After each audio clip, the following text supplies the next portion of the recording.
chop. I as a harp. Badness no sad. Let me tell you how the badness steer. Dopey bad fly when the Glock display. Tell a boy say no try box this face. Back switch face. You know how your blood clot casket stay, boy. You must see one Baptist prayer. When the map stick raise that big straight. Shot misplaced. The key them in your head stop misbehave.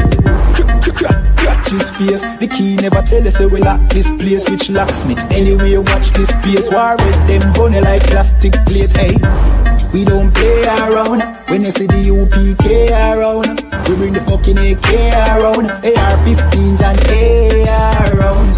We don't play around. When you see the UPK around, we bring the fucking AK around. AR-15s and AR rounds. We no take drape up. We no take beat up, we no stay up. And when the next day come, we no change up. My heart them bad as them wake up. AK bus boy head top shake up. So tell a pussy world don't violate us. No care where you status, where you take up. Every man a killer till miss a dead face you straight up. Great stuff, one wrestling bigger than NATO. Man we bust it to NATO. Only man we afraid of, that are the creator, the maker. Hey, we don't play around. When you see the UPK around, we bring the fucking AK around. AR-15s and AR rounds. We don't play around. When you see the UPK around, we bring the fucking AK around. AR-15 and AR rounds. AR-15s and AR rounds. AR-15s and let me tell you how the badness steer. Dopey bad fly when the Glock display. Tell a boy say no try box this face. Back switch face. You know how your blood clot casket stay, boy. You must see one Baptist prayer. When the map stick raise that lick straight. Shot misplaced. The teeth them in your head stop misbehave. Crack his face. The key never tell us we lock this place. Which locksmith anyway watch this space. War with them funny like plastic plate. We don't play around. When you see the UPK around, we bring the fucking AK around. AR-15s and AR rounds.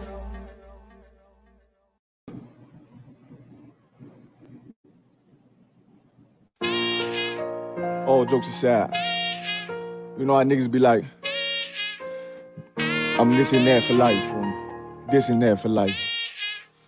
I'm always for life, nigga, this a blood oath. Hey, yo, Madara, here go a class for you, my nigga. 140 for the rebel. The world turned its back on me. I'm a crippling. We got soldiers, he got soldiers, but I got different ones. Ain't no way out, I tell you once. Don't pray for nothing, sin and curse. We can't forgive what's forbidden. Remain in them trenches. Trust in the Lord, but please forgive me for the times that I did. If rank is given, have your respect to your apprentice. Be about your business. This loyalty's a death sentence. Look, trying to pick up with a blind field. They said there'll be many mansions. I'm just grinding for my time share. Them devils ain't playing fair. They hunt you like Van Pelt, but ain't no getting out the game like Jumanji. You take that oath, it's a Dundee. Try to deal death to a priest. You won't make it out in one piece. So you can stand. Just make sure you got the heart. Say your name 3 times, then it's death do us part. No. So how you feel about this truth I done shown you? This ain't the life you think, little nigga. I should want. Even your own people go this zone. And the Lord said they hate you for my name, so you better keep it on. Ain't no more guessing, ain't no more questions. Make sure my election till I'm tucked away like George Jetson. Murder for capital, now it's murder at the Capitol. The world in amazement, we like fuck 'em, raise it, raise it. I pity those watching life as it go by. Be giving mercy in this life, I don't know why. In pump smoke, never try to. The dead at home, my brother be the dead, it's sold out on. He's a photo, salute my nigga, salute my nigga. They like, how you stay focused? I told him I'm motivated cause of you, my nigga. Brotherhoods and weapons, still got weapons on the scene. And I never do my niggas like Bishop did Raheem. Never mind in all beliefs, they under anesthesia. Shorty say she need me, say she wanna let that love go. Told I let that love grow. But if I bring you to my bed, that's a blood oath. So, how you feel about this truth I done shown? This ain't the life you think, little nigga. I should want. Even your own people go this zone. And the Lord said they hate you for my name, so you better keep it on. Yeah, yeah.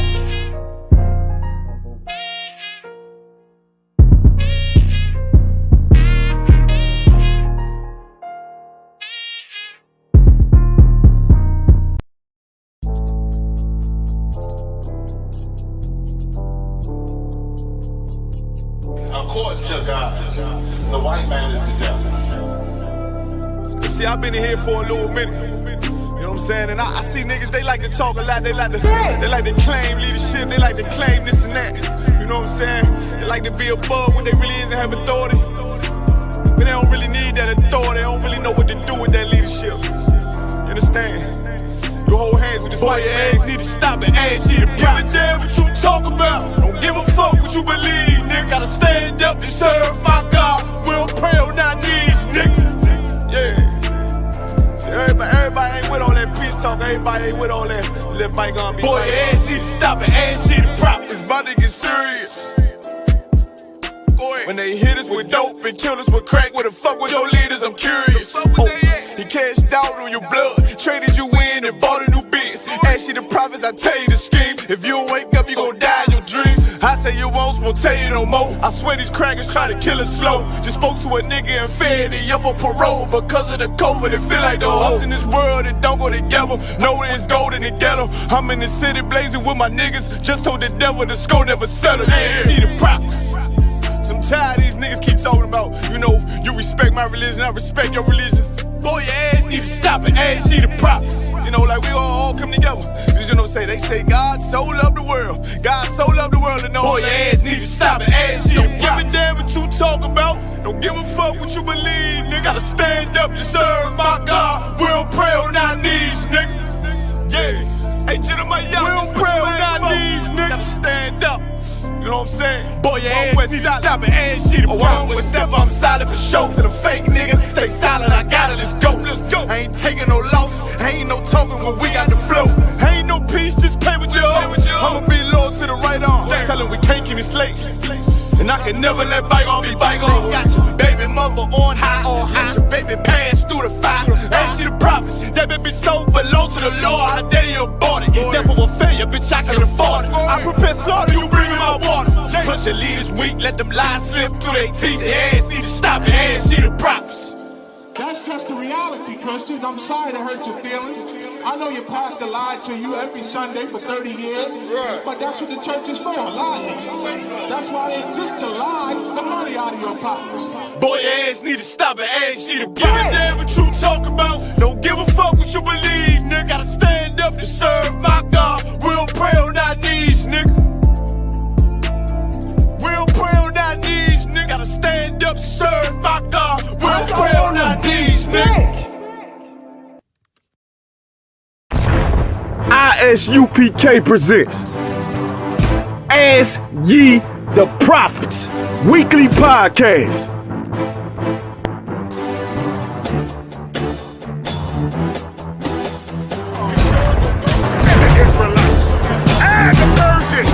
Every race in the movie.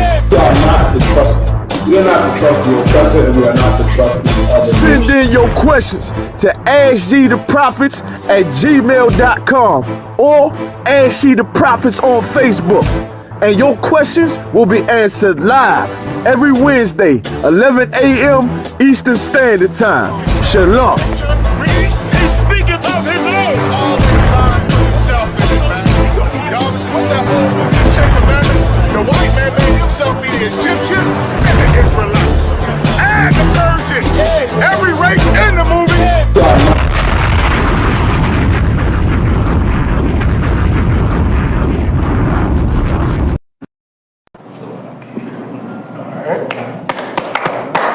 Most High Christ. And Shalom Israel. The why that all the brothers and sisters is tuning in. Welcome to another episode of Ask Ye the Prophets, man. The show where we answer any of your questions. You send them in through the email, AskYeTheProphets@gmail.com, or DM us at on the Facebook Ask Ye the Prophets page. And we'll get to your questions, Lord willing, the following week for the show. Look, we are ISUPK production under Commander General Yohana. Everybody know we out of 1 West 125th Street in Harlem, New York, man. Been rocking this thing and trying to wake our people up since 1969. And over the years, a few will wake up at a time. You understand? They still trying to wake up, but we got a lot of work to do, man. Got a lot of work to do. Listen, I'm going to say these announcements real quick, man. The UPK events coming up. We in that season. Chicago going to be rocking it out.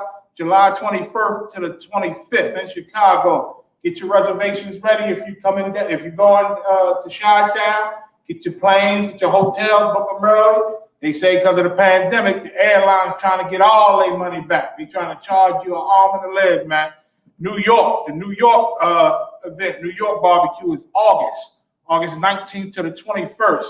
Then we're gonna rock it out in October in Texas. Texas is October 7th through October 10th. Then we're gonna roll down on the West Coast to Las Vegas, and that's November 11th to the 14th. Then after that, in December, we're gonna go down to Florida, man, and rock it out with Warrior Island, the Akia, man, and all the Aquafium. That's when is that? That's December 2nd to December 6th. So make your reservations, man, early if possible. You know what I mean? You get a deal, get a cheaper deal, and we'll see y'all there, man. That's the event schedule. Itineraries will be coming out soon for the details of what's going on. So now, let me get further. I'm going to start with some scriptures, you guys, if you don't mind. I want to first get Isaiah 47:1 when you get a chance. And everybody, if y'all can hear me good, I just want to make sure y'all hearing me good.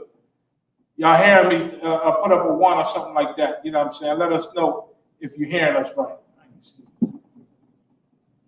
Let me know if you're hearing me.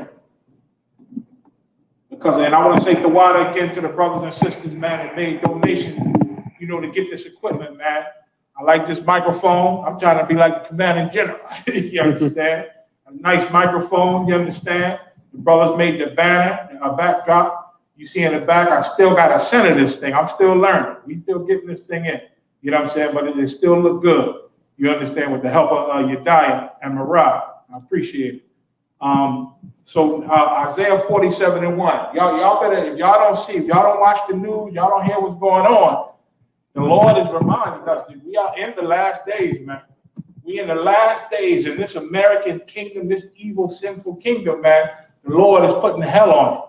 He putting hell on it. This kingdom is going to fall, man. A lot of you don't believe because they're so powerful and so tough, and they got so much money, and they so evil. You think they can't fall, man.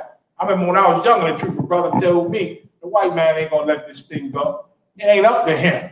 You understand? Right. He going to try to hold on. He want to hold on, but he going to lose, man, like everybody else lost, like Egypt lost, like the Persians and the Medes lost, like Babylon lost, like Greece lost, like the Romans lost, man. America going to lose the same way. Ain't no different. The Lord is going to make light work with this place, man, for their crimes against the children of Israel. Isaiah 47:1. This is the book of Isaiah, chapter 47 and verse 1. Come down and sit in the dust, O virgin daughter of Babylon. Come down and sit in the dust, O virgin daughter of Babylon. Why is the Lord calling America virgin daughter of Babylon? Babylon, because this is modern day Babylon. Confusion, like what went on in Babylon. A bunch of confusion when the Lord separated the languages, man. They couldn't understand each other. They was confused. So they couldn't work together to defy the Most High. That's what he did during the Tower of Babel. So now, this is modern day Babylon, meaning America is confusing. You understand? Meaning the things that come out of their mouth ain't the things that we see every day. And then even when you see what's going on with your own eyes, they'll say something totally different happened. This is a nation and a kingdom full of confusion, man. Virgin daughter, why? Because no major war has been fought on American soil yet. They're untouched. And they believe wholeheartedly that they are untouchable. But our God, the Most High Yahweh, man, God Shem Yahushua, He's going to touch this place soon. He's touching them with plagues. He's touching them with different things. And He's going to touch them with fire real soon. It's coming. Come down and sit in the dust, O virgin daughter of Babylon. Why is the Lord saying come down? Because right now, everybody knows the so-called our oppressor's in heaven, man. He's on high, up in heaven. And the Lord is telling him, you about to come down. You about to come down and sit in the dust. Where's the dust? The dust is down low with the common man. Down low on this earth with the regular people, man. That's what he about to experience. He about to experience falling from his heaven and coming down to the dust, man. And learning what it is to serve. Go ahead. Khan. Sit on the ground. There is no throne. There's no more throne. Right now, you're on this throne, but that throne is coming apart, man. He's going to sit on the ground soon, And it ain't going to be no more throne for him. Go ahead. Khan. O daughter of the Chaldeans, for thou shalt no more be called tender and delicate. Thou shalt no more be called tender and delicate. No more, man. Meaning war is coming to America on this soil. On this soil, man. Our oppressor in America, the AKA Caucasians, AKA the white man, they're about to be touched, man. They're about to be touched. Read. Khan. Take the millstones and grind meal. It work. They're going to find what it is. Right now, all they know is getting rich while you work. Getting rich while you make them rich. You understand? Stealing and robbing everything. Soon, they're going to know what it is to work, to take the millstone and do what? Khan, and grind meal. And grind meal. They're going to work. Go ahead. Uncover thy locks. Uncover the locks. Go ahead. Make bare the leg. Go ahead. Uncover the thigh. So when you make it bare your leg, you rolling up your pants leg. You about to get into something. Read. Khan. Pass over the rivers. A rich man, he ain't got to roll up his leg and go through the river. Hell, he got a yacht pull up. And he get up on that yacht and go across the river. But our oppressor about to come down low where he going to have to roll up that pants leg to go through some water, man. He going to have to bare that leg. He going to have to uncover that thigh. Read. Khan. Thy nakedness shall be uncovered. All his secrets, all the things that he hid with all his power, you understand, about to be uncovered. And everybody about to know about it. We all learning about it now. We all seeing it now. It's coming out. You know how long the ISUBK been telling you about Tulsa, Oklahoma, and other areas? Not only Tulsa, hell, in Carolina, man. We had a 500 black bus company, man, in the early 1900s, man. But our oppressor convinced black people that they wanted better, like they did everywhere. And we wanted to ride on the white buses, even though we had a black bus company. We didn't feel whole unless they let us ride on them white buses. Read. Khan. Thy nakedness shall be uncovered. Yea, thy shame shall be seen. That's it. Go to Obadiah 1 and 10. The Lord said thy shame is going to be seen. Isaiah said that in the spirit of the Most High. Their shame is going to be seen, man. Everybody want to know that this man is the devil. And we've been telling you, but we ain't going to say we told you so. We ain't going to say that. We just going to say, now get yourself together, man. You better come on in and join this family. Because the scriptures tell you this devil has a roaring lion seeking for about who he's going to destroy, man. Who he going to destroy. The closer we get, the more he's going to turn into that realistic animal that he is. And he ain't going to be scared to hide. Already they trying to come out with the real racism, man. They can't say it on national TV. They say it in subliminal ways or make a mistake and then apologize. Those are called dog whistles. That's what our oppressor calls dog whistles, because he say things to rile up his people, and they understand each other. We understand them too, but then they come back and apologize. They know that's just TV, that apologizing. But they feel like they feel when they say those racist things, man. George Floyd anniversary, you got white kids putting on blackface, man. Blackface and reenacting, getting the knee on his neck. Mocking our brother, man. Mocking our people. You understand? Read Obadiah. Good. My sound cuts.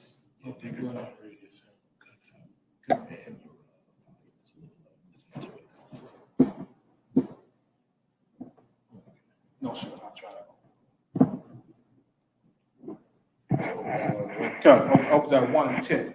Khan, it's the book of Obadiah, chapter 1 and verse 10. For thy violence against thy brother Jacob, shame shall cover thee. You hear what the Lord said? How I sound now, y'all? How I sound? Test.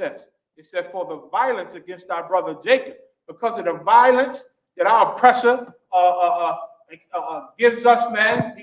Listen, and they try to act like we violent.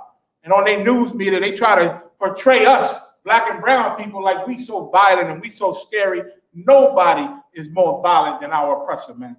Nobody is more violent than him. Read. Khan. Read it again from the top. For thy violence against thy brother Jacob. And because of what he's doing, has always done, is doing now, and will always do if he's allowed to be free, he will always be violent to us, man. There's no love. They have no love for us. No love for us. You understand? There's no love. Forgive me if it ain't right. I'm not sure if it's caught or not. There's no love for us. You understand?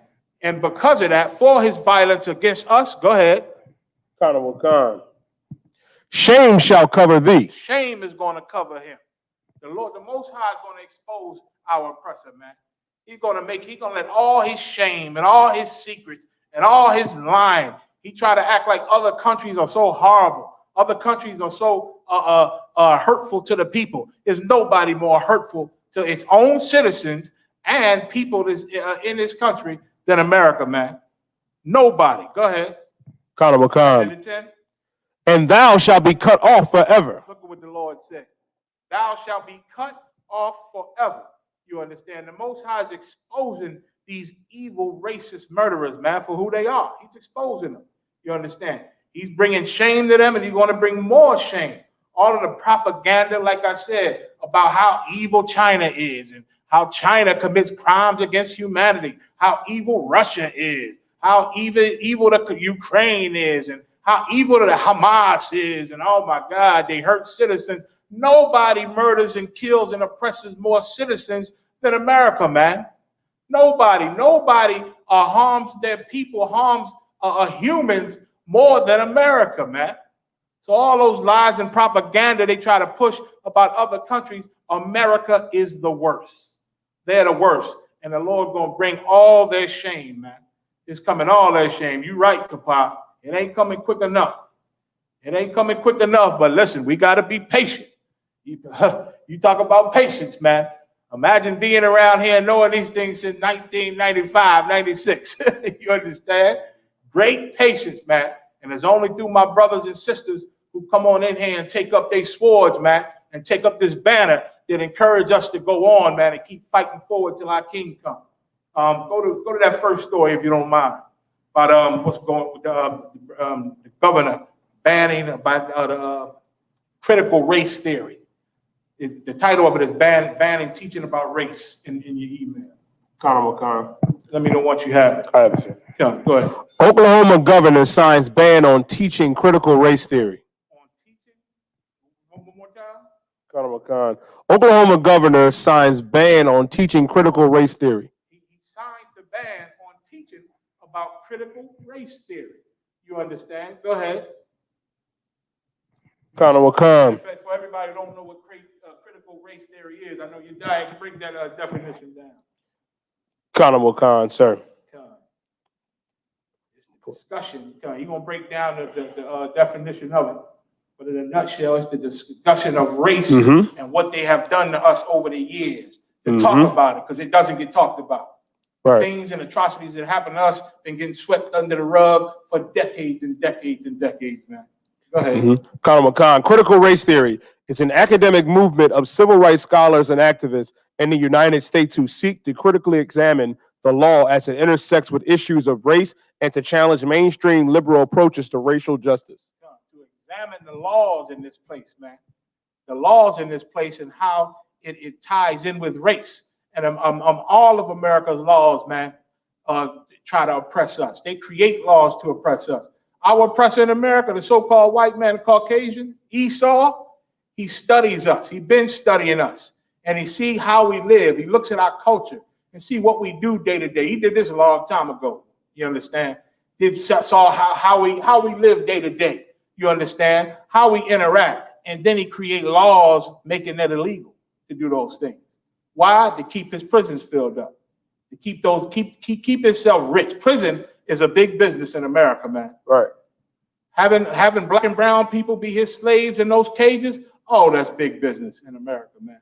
The whole court system, the judicial system, all of it is big business in America. You understand? And so they ain't going to stop that. We think they're going to stop and finally they got so many black and brown people in prison, maybe they'll lighten up. No, more money. More money. Scripture say this man steal, even when he had enough, he keeps stealing, man. You understand? He's not a normal thief, our oppressor. Go ahead. Oklahoma public school teachers will be prohibited from teaching certain concepts of race and racism under a bill Republican Governor Kevin Stitt signed into law Friday. So he's banning. You can't learn about this in school. Teachers want to teach about racism, man. They want to bring out the true history of some of the things that happened to us, man. They give understanding. In their mind, they think this will make white people feel sympathetic and maybe we can come together. In their mind, you understand? That'll never happen. You understand? But they won't even let them go there. Why? Because like the Commander General brought out in his show, when white people, they are winners, man. They done won everything, took over everything.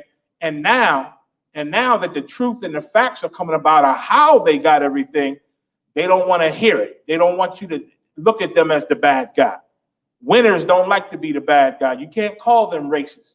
Once again, I saw Don Lemon arguing with Chris Cuomo on CNN. They supposed to be best buddies, love each other every night. I love you, Don. I love you, Chris. I love you. You know, a bunch of, sugar love. You understand? They love each other to death, but they got no full argument because Chris Cuomo was trying to explain to Don Lemon that if you want change from the racism, if you want white people to try to change and to explore and to make things different, then we got to basically say, well, you got to stop using the word racism. Because when you use that word, they shut down and they don't want to deal with it. Why? Because they don't want to be told the truth. They don't want to look in the mirror. They don't want to hear about how they murder us continuously. You understand? They want you to sugarcoat it and call it systemic bias or systemic injustice. And let's just fix the injustice system. Everybody should be free. That's why they holler all lives matter when you say Black Lives Matter. Because if they let you holler Black Lives Matter and keep it like that, then the light is on them. Black Lives Matter mean we hurting these people and we doing wrong to these people and we got to stop because they matter. So they say, listen, Black Lives Matter, but you can't say that. Say all lives matter. We all matter, right? And that's where that comes from. Black people don't understand it. Well, we know all lives matter, your life matter, but we want to express our life. They don't want you to express your life unless you're expressing everybody's life. You understand? Because then they'll be the bad guy. Because in America, your life don't matter because of them. And they don't want to hear that. You can't even talk about it. Go ahead. Conor McCon, the GOP-packed bill prohibits teaching of so-called critical race theory. Now more than ever, we need policies that bring us together, not rip us apart. Those are the lies. That's the propaganda. Now we need policies that bring us together. How come we need those policies when black people was getting murdered and lynched? How come we need those policies then? Police been murdering us forever and still murdering us right now. How come we just now talking about policies to bring us together when we want to talk about race and examine race and how the law is racist? In other words, we want to talk about how American laws are racist and how America customs and traditions are racist. But no, you can't talk about that. Don't bring that into our schools. We got to create policies to unite everybody. White people don't want to be looked at as bad guys, man. Go ahead. Conor McCon. They are the worst guys. They are the worst people. Read. Conor McCon. As governor, I firmly believe that not 1 cent of the taxpayer money should be used to define and divide young Oklahomans about their race or sex. With all their billions of dollars these politicians got, man, and robbing every day and making deals, he don't want 1 penny to go toward what? Conor McCon. To divide young Oklahomans about their race or sex. He don't want 1 penny to go toward educating black and brown people about the atrocities that happened to them, about the horrors that happened to them by the hand of white America. Why? Because they might feel some kind of way. They might feel some kind of way. Like we all felt some kind of way when we first heard about Tulsa, Oklahoma. We heard about Emmett Till. We heard about Rosewood, man. We all felt some kind of way. And those things got to happen. We got to be educated on those things, but our oppressor don't want that. He don't want that, so he uses his power to make it illegal. Don't bring that into the school.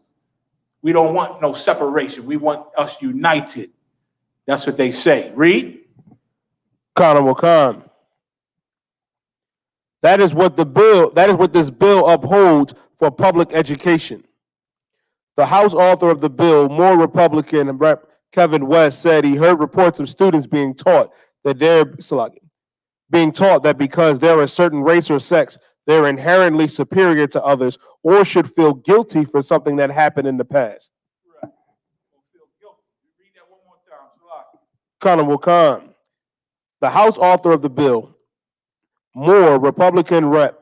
Kevin West, said he's heard reports of students being taught that because they're a certain race or sex, they're inherently superior to others or should feel guilty for something that happened in the past. That's the one he want to key on, feeling guilty for something that happened in the past, because he ain't really worrying about them inherently thinking that they're inherently superior to others.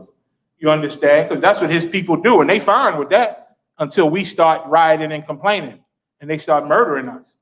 Because the police murdering us because they feel superior. They feel like they are the superior race. In their eyes, we're not even human. Right. We rats and animals and pests. They could murder like roaches, man. So now it's coming up. They don't care about their people feeling superior to us.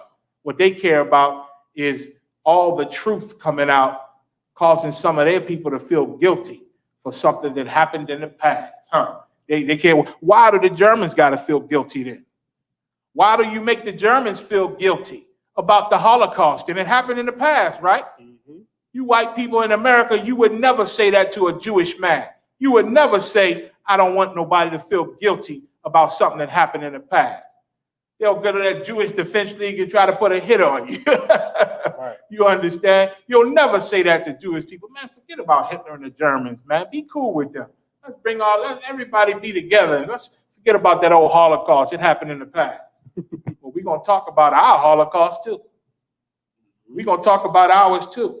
And you should feel guilty about what happened in the past. Go ahead. Colin will come. Among the contents that will be prohibited are that individuals by virtue of race or gender are inherently racist, sexist, or oppressive, whether consciously or unconsciously.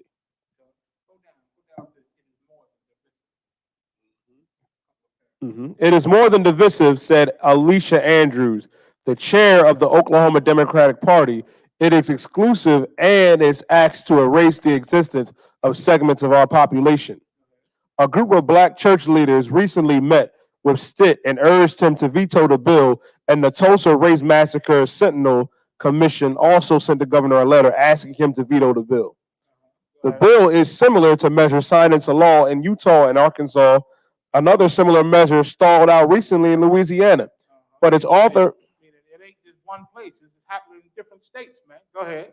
Colin will come. They don't want it to be bought out. They don't want their ugly dirt, their nasty evil to be bought out to the nation in public. Go ahead. Colin will come. But its author has said he intends to try and revive it.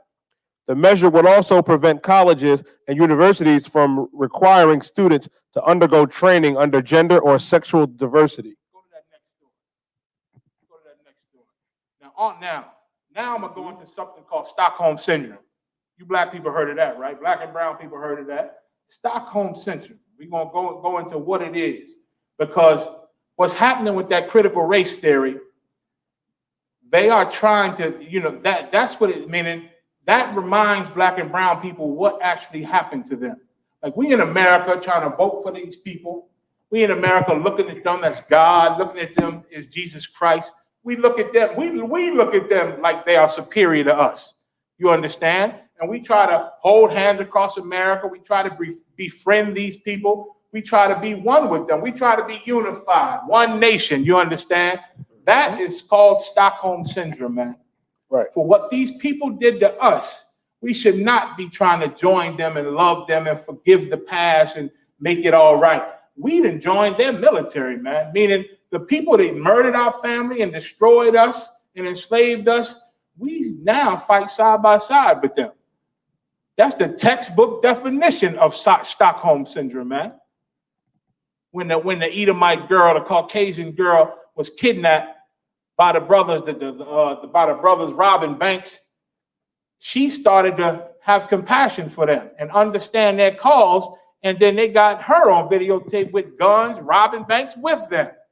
You understand? And they studied her psyche, man, and tried to find out why did this happen? How did she become like them? And found out she had what they called Stockholm Syndrome. You understand? Stockholm syndrome, which comes from Stockholm, Sweden, when there were hostages in a bank. The hostages were taken by these bank robbers for 6 days. And at the end of it, when they gave up and it was over, they noticed that the hostages were mad at the police the whole time and said the police was trying to hurt them and kill them, and said these guys holding us hostage, they wasn't going to hurt us. They was fine, man. And I understand why they did it. They sympathized with the people that had them hostage for 6 days, man. They started sympathizing with them. That's called Stockholm syndrome, meaning the people that hurt you. And you can also look at that like abusive relationships. Or one of the spouses abusing the other spouse, and then afterward they do something nice to them and say, I'm sorry, and kiss them and all that there, to where the one getting abused starts to look at them as not their abuser anymore, but the person that loves them and cares for them. You understand? That's what happens during Stockholm syndrome. These people in America that hurt us and destroyed us in every way. Took our homes, lynched us, man, burned our blocks. You understand? And now we look to them like they help us.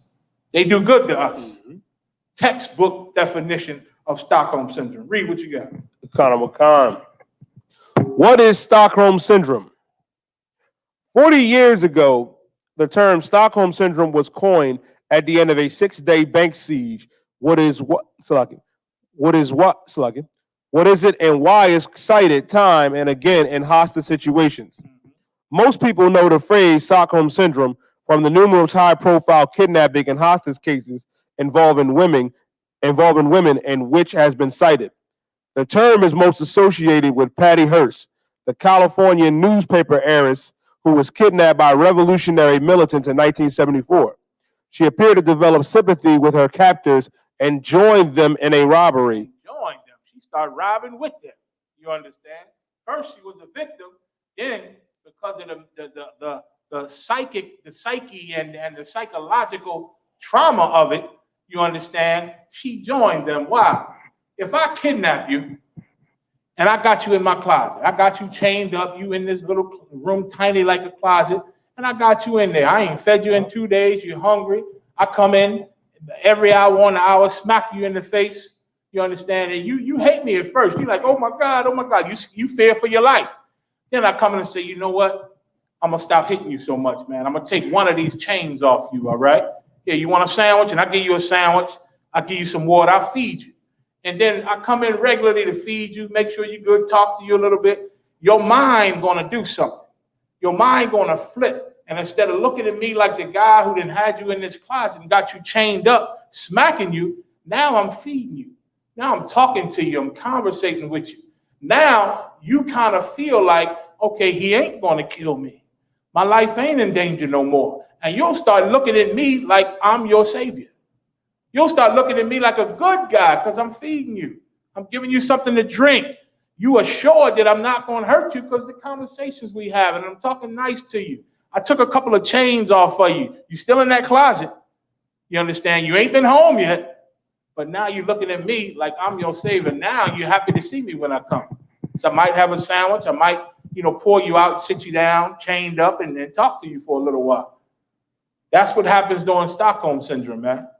And this woman, she started to sympathize with these people that kidnapped her until she starts saying, man, give me a gun. I'm down with y'all. You understand? And start robbing banks with them. Go ahead. Khan. She was eventually caught and received a prison sentence. But Hearst's defense lawyer Bailey claimed that the 19-year-old had been brainwashed and was suffering from Stockholm syndrome. So in court, her defense lawyer decided to show them that she had Stockholm syndrome. Go ahead. Khan, a term that had been recently coined to explain the apparently irrational feelings of some captives for their captors. Right, it is irrational. Somebody got you as a slave, somebody got you captive, you understand, and you start feeling some type of empathy and understanding. And you're looking at them, damn, they're like gods if they treat you right. If they start to give you a little gift, you understand, even while you're still being held captive. Go ahead. Khan. More recently, the term was applied in media reports about the Natasha Kamposh case. Khan. It was 23rd. It was 23rd in August 1973 when the four were taken hostage and the credit banking by 32-year-old career criminal Jan Erik Olsen. And this is why that's why it's called Stockholm, because this happened in Stockholm, Sweden, where bank workers were taken hostage. Go ahead. Khan, who was later joined at the bank by a former prison mate. 6 days later, when the standoff ended, it became evident that the victims had formed some kind of positive relationships with their captors. They started to become friends with their kidnappers, man. And that's what happens after a while. You scared to death, then they caress your face or give you a gift or let you walk around. One woman they said was claustrophobic, and she was going crazy. They let her walk around. They said, all right, come on, you can get up, come out of there and walk around. Had them in the vault. They said, you come on out the vault, you can walk around a little bit since you're claustrophobic. And she damn near fell in love with these people, man. Mm-hmm. You forget that you are still a slave, that you're still captive. That's black and brown people's story, man. That's our story in America. We done forgot that we slaves. Black people argue with us since 1969. We ain't slaves no more, we free. What's wrong with you? I can go vote. Who are you voting for, the white man? I know it. Because you got Stockholm Syndrome. Go ahead. Khan.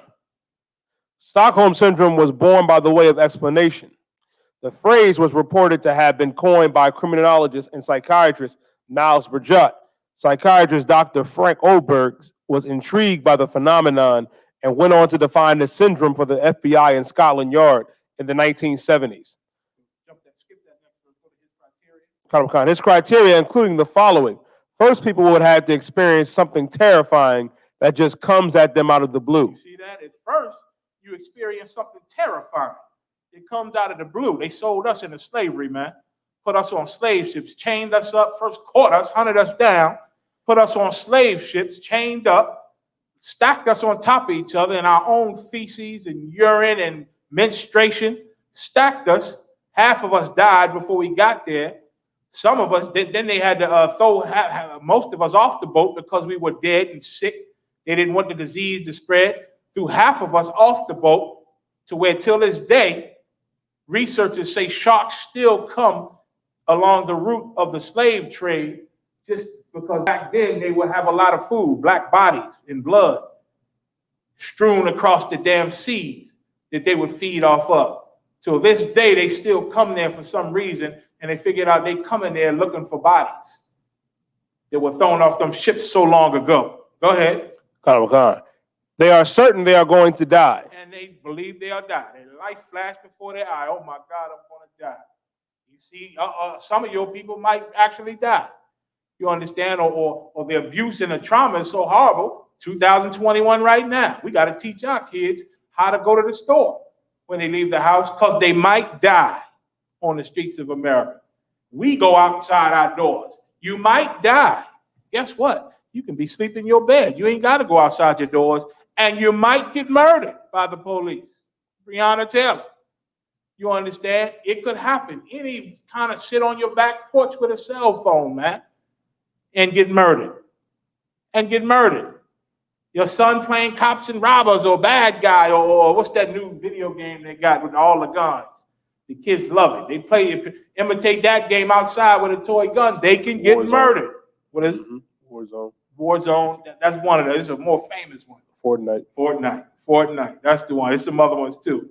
You understand? Fortnite. But first, you certain that you're going to die. You're pretty sure you can die. Young black and brown people, man, they say, man, I know I ain't going to make it to 25. They still tell you that, the ones outside of the ISUPK. Because it is guaranteed you are marked for death in America without the Lord. Read.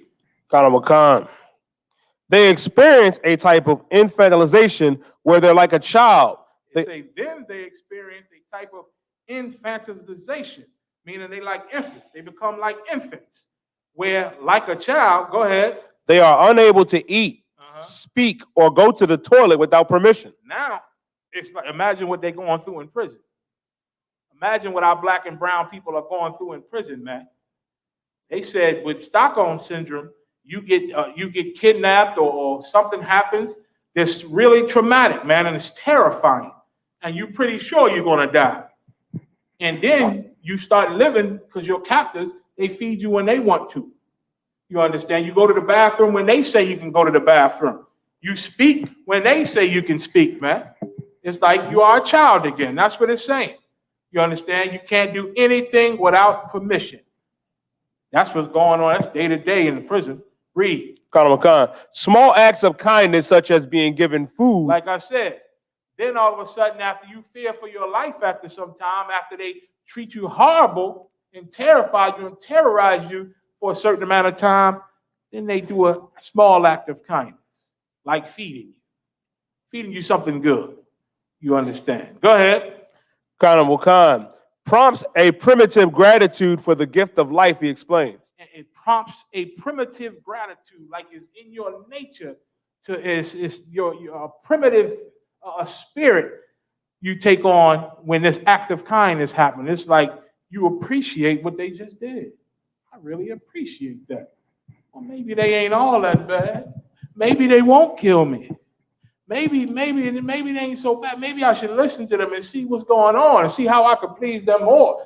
And then you try to fight to do things to get another sandwich. You understand? Or get another small act of kindness. Go ahead. Colonel McCon. The hostages experience a powerful, primitive, positive feeling towards their captor. Look at that. Our oppressor, we start to feel a positive feeling toward them, man. This is what happened to us in America. We start to feel a powerful, primitive, positive feeling toward the very people that murder us every day. Go ahead. Colonel McCon. They are in denial. They are in what? They are in denial. Our people, boy, we've been in denial since we got here, man. Since they took the chains off of us, we really thought we were free. You understand? We have been in denial. Go ahead. Colonel McCon, that this is the person who puts them in that situation. And we don't believe that our oppressor is the person that caused us to have a bad life. Black people tell other black people, man, you got to try harder. You got to pick up your bootstraps and try harder. We got to work 3 times as hard as them. You know how it is. You understand? They say we in denial that this is the person who put them in the situation, man. We in denial. Go ahead. Colonel McCon. In their mind, they think this is the person who is going to let them live. And then our minds start to tell us something else. Our oppressor, these white people, I know they lynched us and still killing us. The police won't stop. The politicians, they won't make laws. They won't step in like they could because they get ended overnight. These politicians, white politicians in America, they have the power to do whatever they want in America. They could end white nationalists if they want. They could end white supremacy. They could end drug dealing. They got the power. You understand? But it's so much good business, man. And all their friends and the people that vote for them, their constituents, are the people that are racist, white nationalists. So they are okay with them. You understand? And we, black and brown people, we start to look at them like these are the people that can help us. I know they did all this stuff. I know the police still murdering us, but I'm going to just go vote for a good white person that'll help us because he said he would. Joe Biden said he'd help us. So I'm going to go vote for him. Meanwhile, he ain't stopping these cops from murdering us. He ain't stopping that. Go ahead. That was about it. God. It was something else.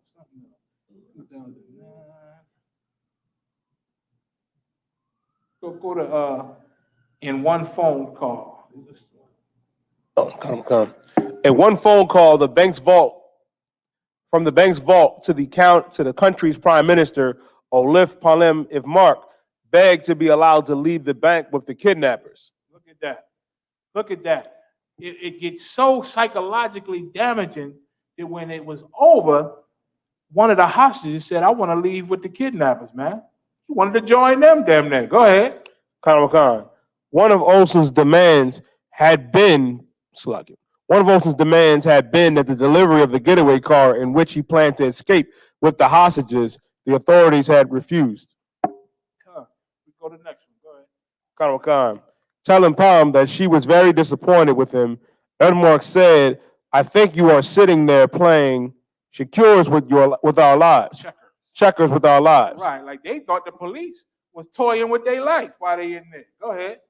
I fully trust Clark and the robber. They trust the people that was robbing the place, man, and had them hostage. Go ahead. Colonel Khan, I am not desperate. They haven't done a thing to us. They ain't hurting us. Go ahead. On the contrary, and that's what black people tell us. And all white people ain't bad. They could be. We just got to vote them out. We just got to go vote more and show them that we want to be a part of this place, man. They don't think we want to be a part of this place. That's a lie. Nobody have shown that they wanted to be a part of America more than black and brown people, man. Hell, we salute their flag, join their army, die for them in their military, pray to their gods, worship their holidays. We did everything we possibly can to show them we wanted to be a part of them. But it's just, something in them don't want us to be. And that's a good thing. That's a good thing. They show us day to day that we cannot be a part of them. Meanwhile, a lot of us still fight to try and be a part of them. Go ahead. Colonel McCon, on the contrary, they have been very nice. But Alof, what I'm scared of is this, that the police will attack us and cause us to die. They didn't trust the police. I don't blame them halfway. But they didn't trust the police. But the answer is not to trust your oppressor. You understand? Skip that, go to the hostage. Colonel McCon, the hostage spoke of being well treated by Olson, and at the time it appeared that they had believed that they owed their lives to the criminal pair, he wrote. Like they thought that they owed their lives to these people that had them hostage, man. Why? Because they talked nice to them. They started doing acts of kindness. They told them, look, we ain't gonna let these police hurt you, man. We know y'all innocent. We ain't gonna let them hurt you. This is on us. And the hostages start feeling good. Hearts start coming out their eyes. Oh, Mr. Hostage, Mr. Slave Master, thank you. Thank you. Go ahead. This is the one I mentioned earlier. Colonel Khan, on one occasion, a claustrophobic Elizabeth Algren was allowed to leave the vault that had become their prison, but only with a rope fixed around her neck. She said at the time she thought it was very kind of Olson to allow her to move around the floor of the bank. Oh, our slave master's kind, man. He's very kind. They let us vote now. We can vote. I know some of them trying to stop us, but they do let us vote. They let us get high. They give us jobs. You understand? They let us buy cars now. We can buy houses. The white man ain't that bad. We suffer from Stockholm syndrome. Go ahead. Colonel Khan. Seth Storm said that he even felt gratitude when Olson told he was planning to shoot him to show the police he understood he meant business, but added he would make sure he didn't kill him and would let him get drunk first. Look at that. I'm going to shoot you, man, but not because I hate you. I'm going to shoot you just to show these police something. You understand? I ain't going to kill you, though. I'm going to kill you and I'm going to get you drunk first so you can be numb. The slave is like, oh, well, that's so thoughtful. He ain't going to kill me. He's just going to shoot me in the arm or leg, and he going to let me get drunk. It sounds insane, but it is what happens, man. It is what happens. It's what black and brown people are living every day. It's what we live in every day. So I'm going to finish there. Let's go to that next one. Colonel. Breaking free of Stockholm syndrome. Breaking free. We're going to read about how a person, black and brown people, for instance, who suffer from this Stockholm syndrome, how do we come out of it? How do we come out of it, man? You're going to find out that the answer is exactly what the ISUPK has been doing since 1969. It's exactly what the black teachers with this critical race theory is what they want to do, but they don't know how to do it. You understand? This is how you break Stockholm syndrome. Go ahead. Breaking free of Stockholm syndrome. It is both a blessing and a curse that we humans are so highly adaptable. We are capable of adjusting to the worst circumstances in order to survive. And that's what we've done in America, man. We done adjusted to this horrible, the worst circumstance we'd ever have to live in. We done adjusted to it in order to survive in this place. Go ahead. Colonel McCon. In the context of a violent relationship, for example, the victim disowns the horror of the traumatic reality, takes on the abuser's perspective by banishing the helpless and terror actually experienced. Meaning somebody getting abused, your slave master abusing you and lynching you and murdering us in the street, we find a way to push it to the side. Let's not talk about the past, man. Slavery was in the past. We got to move forward, brother. We got to look forward. We got to build, man. We got to get our economic structure and just build in this place. Forget about all that happened in the past, man. That's what we do. We disown the horror of the traumatic reality, and we take on the abuser's perspective. Well, the sins of America, we know we have sins, but now we have to move forward now. In this great democracy called America, let's move forward and forget about the past. That's what the governor just said. Let's forget about the past. They don't tell Jewish people to forget about that Holocaust, though. Right. But they tell the slaves to forget about the past. You understand? And it said they take on the abuser's perspective. Go ahead, by banishing what? The helplessness and terror actually experienced. Like we push that to the back of our mind. Banish means get rid of. We get rid of the helplessness and the terror that we actually experience. Go ahead. Honorable Khan, the victim copes with frightening circumstances. And we just deal with the hell we live in. It is very frightening to know that we could get murdered on these streets anytime the police pulled us over. No matter what we say and do, man. No matter what we say and do. Where white people, our counterparts in this America, man, they do heinous crimes and they don't get treated as bad, man. They do heinous crimes and don't even see the jail cell. They get off with warnings. They get off with warnings. They don't even go to the station. Once their brothers in blue, the police, figure out what's going on, they say, come on, Jackie, come on, do better, man. I got to take you in so you can sleep it off. Do better. What do you do? What's going on?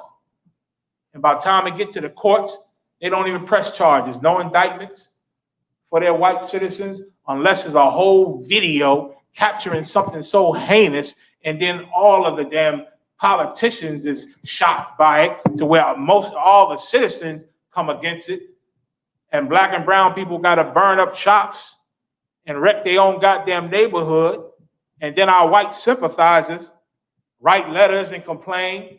It takes all of that just to get in front of a judge to maybe win the case and get a guilty verdict on somebody, man, on one of them. It does horror to us. Go ahead. Honorable Khan. Known as pathological adaptation. These Honorable Khan. Pathological adaptation is relied upon to endure a trauma bond. Trauma bond. This is pathological adaptation. Go ahead. Honorable Khan. A tenacious attachment reinforced by a repetitive cycle of abuse in which the abuser is imbued with tremendous power. Honorable Khan. Imbued with tremendous power. Like he has the power. He can kill you whenever he wants. He can harm you whenever he wants. And our oppressor in America, they got the power over us. Go ahead. Honorable Khan. The machinations of apparent conditioning explains how this occurs. Apparent conditioning. Like the mechanics, how this happens. Go ahead. Honorable Khan points out what we have learned is impacted by reinforcement and punishment. A pattern of intermittent reinforcement of men unpleasant consequences establishes unpredictability and confusion. The abuser capitalizes on this phenomenon. So they give you hell. They oppress you. They murder you in the streets, man. They send you to jail for nothing. They plant drugs on you. They lie in their police reports. You understand? They chase you down the street because you walk in their neighborhood and pull up with pickup trucks and guns and shoot you dead. You understand? They do all type of horrible things to you, and that establishes those unpleasant consequences establishes unpredictability and confusion. Because now the rest of us is like, what's going on? Ahmaud Arbery can't look into a house that they're working on when everybody does it. Everybody with pale skin does it. They look at the house and look at the construction and see how they putting it together. But now this brother does it and and he's jogging down the street through a white neighborhood and end up getting murdered. You understand? The rest of us are left confused. Like, what's going on? They try to say George Floyd didn't get murdered by that cop. He had a bad heart. He was doing drugs earlier. It wasn't the 9 goddamn minutes of not breathing. It was something else, which leaves the rest of us confused. Like, what in the hell is going on here? They can't see that that's murder. You understand? Tamir Rice. You understand? What's the with the Skittles? That Tamir Rice? Trayvon Martin. Trayvon Martin. Slop. Trayvon Martin. He can't come home with the goddamn Skittles, man. With some white man chasing him and harassing him when he had done nothing wrong, done no crime. You understand? It leaves us confused. Like, what's going on, man? Why ain't this government doing anything to their people for what they're doing to us? Mm-hmm. It leaves us with a feeling of unpredictability and confusion. And our oppressor, he capitalizes off of this. Mm-hmm. All these politicians, these white nationalists, all of these racists in America, this is a good thing to them. Our tears and our confusion, I know we think that's going to break their heart and make them love us more. No, they look at it and say, good, it's working. It's happening just like we want it to happen. Go ahead. Conor McCon. We see this illustrated in the cycle of abuse with a batterer who is in the aftermath of an assault punishment, who will cajole his victim with fiend contrition. Look at that. I mean, with a batterer, meaning a brother, and a lot of sisters do it too, beat the hell out of their spouse. Beat the hell out of their spouse. It said in the aftermath of the assault, the punishment, them beating their ass, right? They'll cajole or console the victim with fiend contrition. Like they'll pay attention and say, I'm sorry. I'm sorry, baby. They'll cry with him. They'll cry with him. After they whoop their ass, they'll cry. I'm sorry, baby. I'm sorry. Lavish gifts. Mm-hmm. They'll buy him gift, baby. Look, man, I love you. You know I love you. It's an expensive ring. And look at all these flowers. Look at this. Give them gifts. You understand? Trying to repent. Trying to say I'm sorry. Go ahead. Conor McCon. False promises. I promise I'll never do this again. Go ahead. Of repentance. Of repentance. I ain't gonna never do this again. I don't know. I lost my head. It'll never happen again. Go ahead. Over time, the victim's mind scrambles to discuss. The victim's mind scrambles. The mind, I love this person, but they beat the hell out of me. Damn, they killed me. But now they crying and rubbing my face and telling me they sorry and buying me gifts. The mind scrambles. Go ahead. Conor McCon. To discover what one has to do to avoid injury and acquire a positive response from the abuser. Now the mind says, well, damn, what can I do to make him give me these gifts all the time? What can I do to avoid him punching me in my mouth? What can I do to avoid him beating the hell out of me? And you start to find ways to make him happy all the time or make her happy and not get abused. That's what the mind does. This is what happened to us in America, man. Right. We find a million ways to show our oppressor that we are the good Negroes, that we are the good black folk. All of us ain't like that. That's what George Floyd tried to tell a cop. I'm not that kind of guy, officer. Officer, I'm not that kind of guy. I'm a good guy. I'm a good guy. George Floyd tried to plead his case, but that don't work with this animal. That don't work with this man that has us in captivity. He's a different kind of beast and animal, man. He's the most subtle beast in the field. You understand? And that don't work with him. Read. Conor will come. Eventually, a distressing state of mental conflict and disharmony known as cognitive dissonance sets in. Cognitive dissonance, man. Dissonance. Y'all can look that up. That's when your mind starts to accept being abused like it's your fault, and also him being the person that's abusing you, them being kind to you is also your fault. So you, instead of doing the things that you think makes him abuse you or hurt you, or makes the white man treat us like he treats us, we start saying, what can I do to make our oppressor love me? What can I do to make our captives be kind to us? And that's how we live in America, man. We live day to day smiling at these people, trying to make these people look at us like good black folk. You understand? Trying to please them so we don't catch the bad end of their sword. Go ahead. Conor McCon, the desperate urgency to Conor McCon, the victim will incessantly try to formulate patterns that explain a rhyme and reason for when and why the abuser is mistreating her, and why the abuser appears safe. when and why the abuser appears safe. You understand? So their mind tried to find ways to explain why they being abused. Maybe I did this. Maybe I shouldn't have said that. Next time I'll say this. Next time I say that. Read it. It's about to say it. Go ahead. She will modify her behavior. She'll modify her behavior. We modify our behavior to try to make our oppressor not hate us so much. Go ahead. Accordingly, until her assumptions are discredited by further arbitrary abuse. And then we find out we wrong. All the good things we did to try to please our abuser or our slave master, he continues to murder us. So we see that don't work.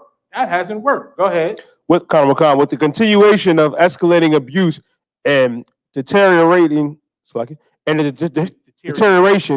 the victim gives in completely yielding to the abuser's reality and assuming blame for the abuser's random mistreatment. So they just say, well, this is something I must deserve.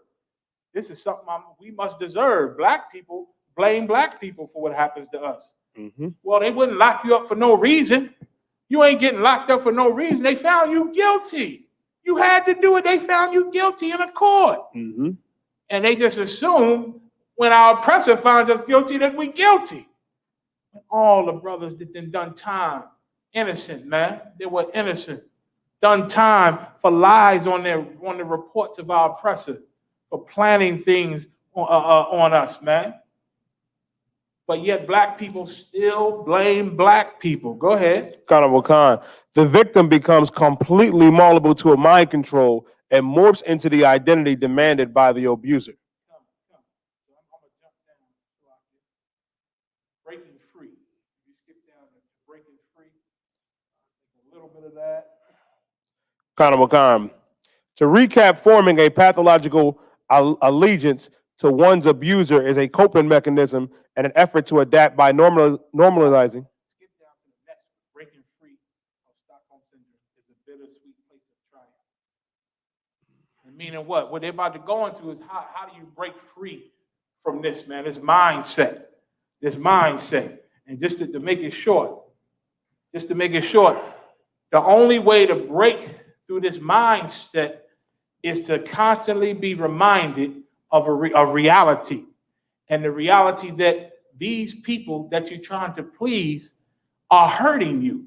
They are your captors. They are your slave masters. They don't love you. They want to destroy you. That's the only way to break free from it, is to be exposed to reality, to learn the truth. The truth. And that's what we've been teaching since 1969 in the ISUPK. The truth, man. We tell you the truth about who our oppressor is. We tell you the truth about the people that help him oppress us. We tell you the truth about who we are and why we in this condition we in, man. Because reality and the truth is the only way you break free from this mind state. Go ahead. Breaking free of Stockholm syndrome is a bittersweet place of triumph. A new future. Can I go up a couple paragraphs above where you at?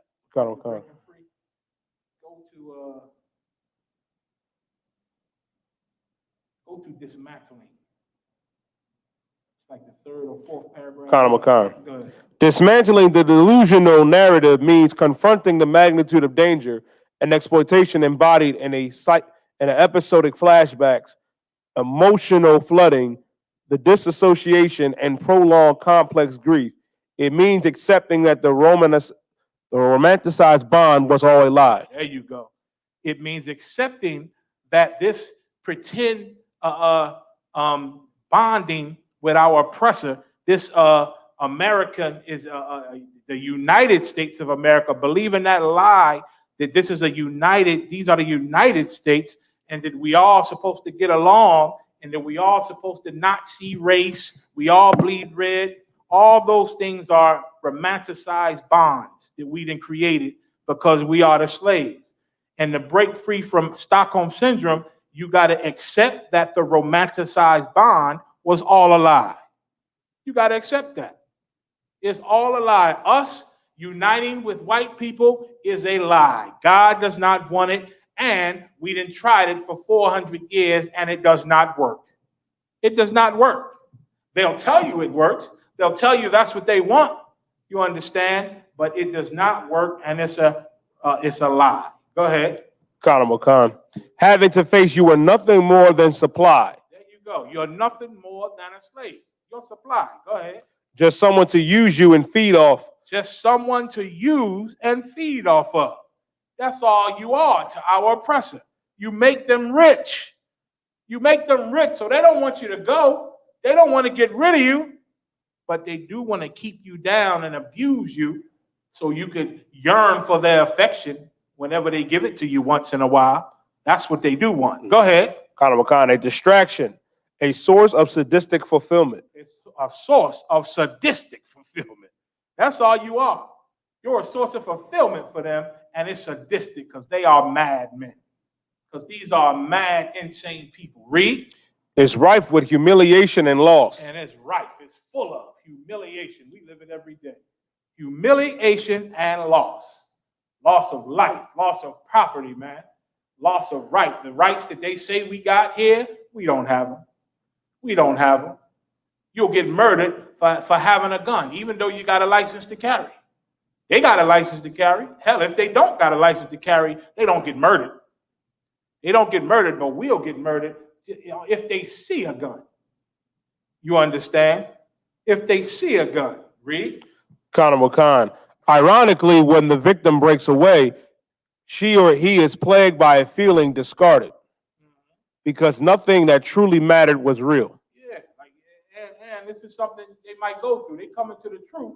A lot of people, when they find the truth and the reality of who they are and who our oppressor is, they feel discarded. They feel like their family don't love them no more. They can't bond with the people in the world no more, and they can't.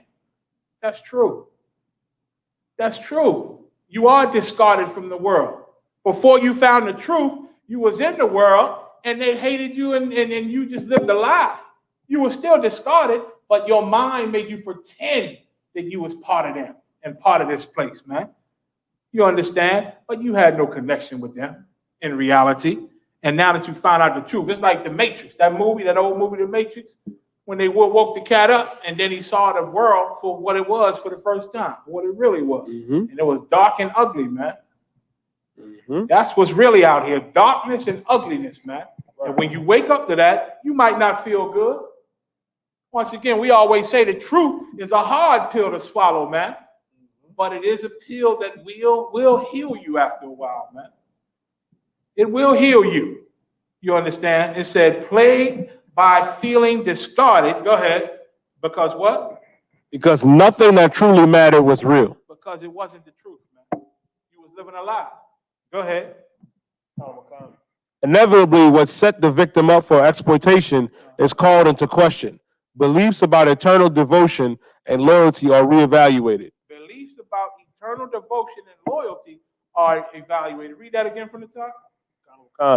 Inevitably, what set the victim up for exploitation is called into question.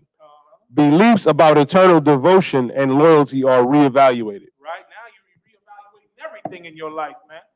You're evaluating who you've been praying to. You're evaluating why, how did your people get here, man?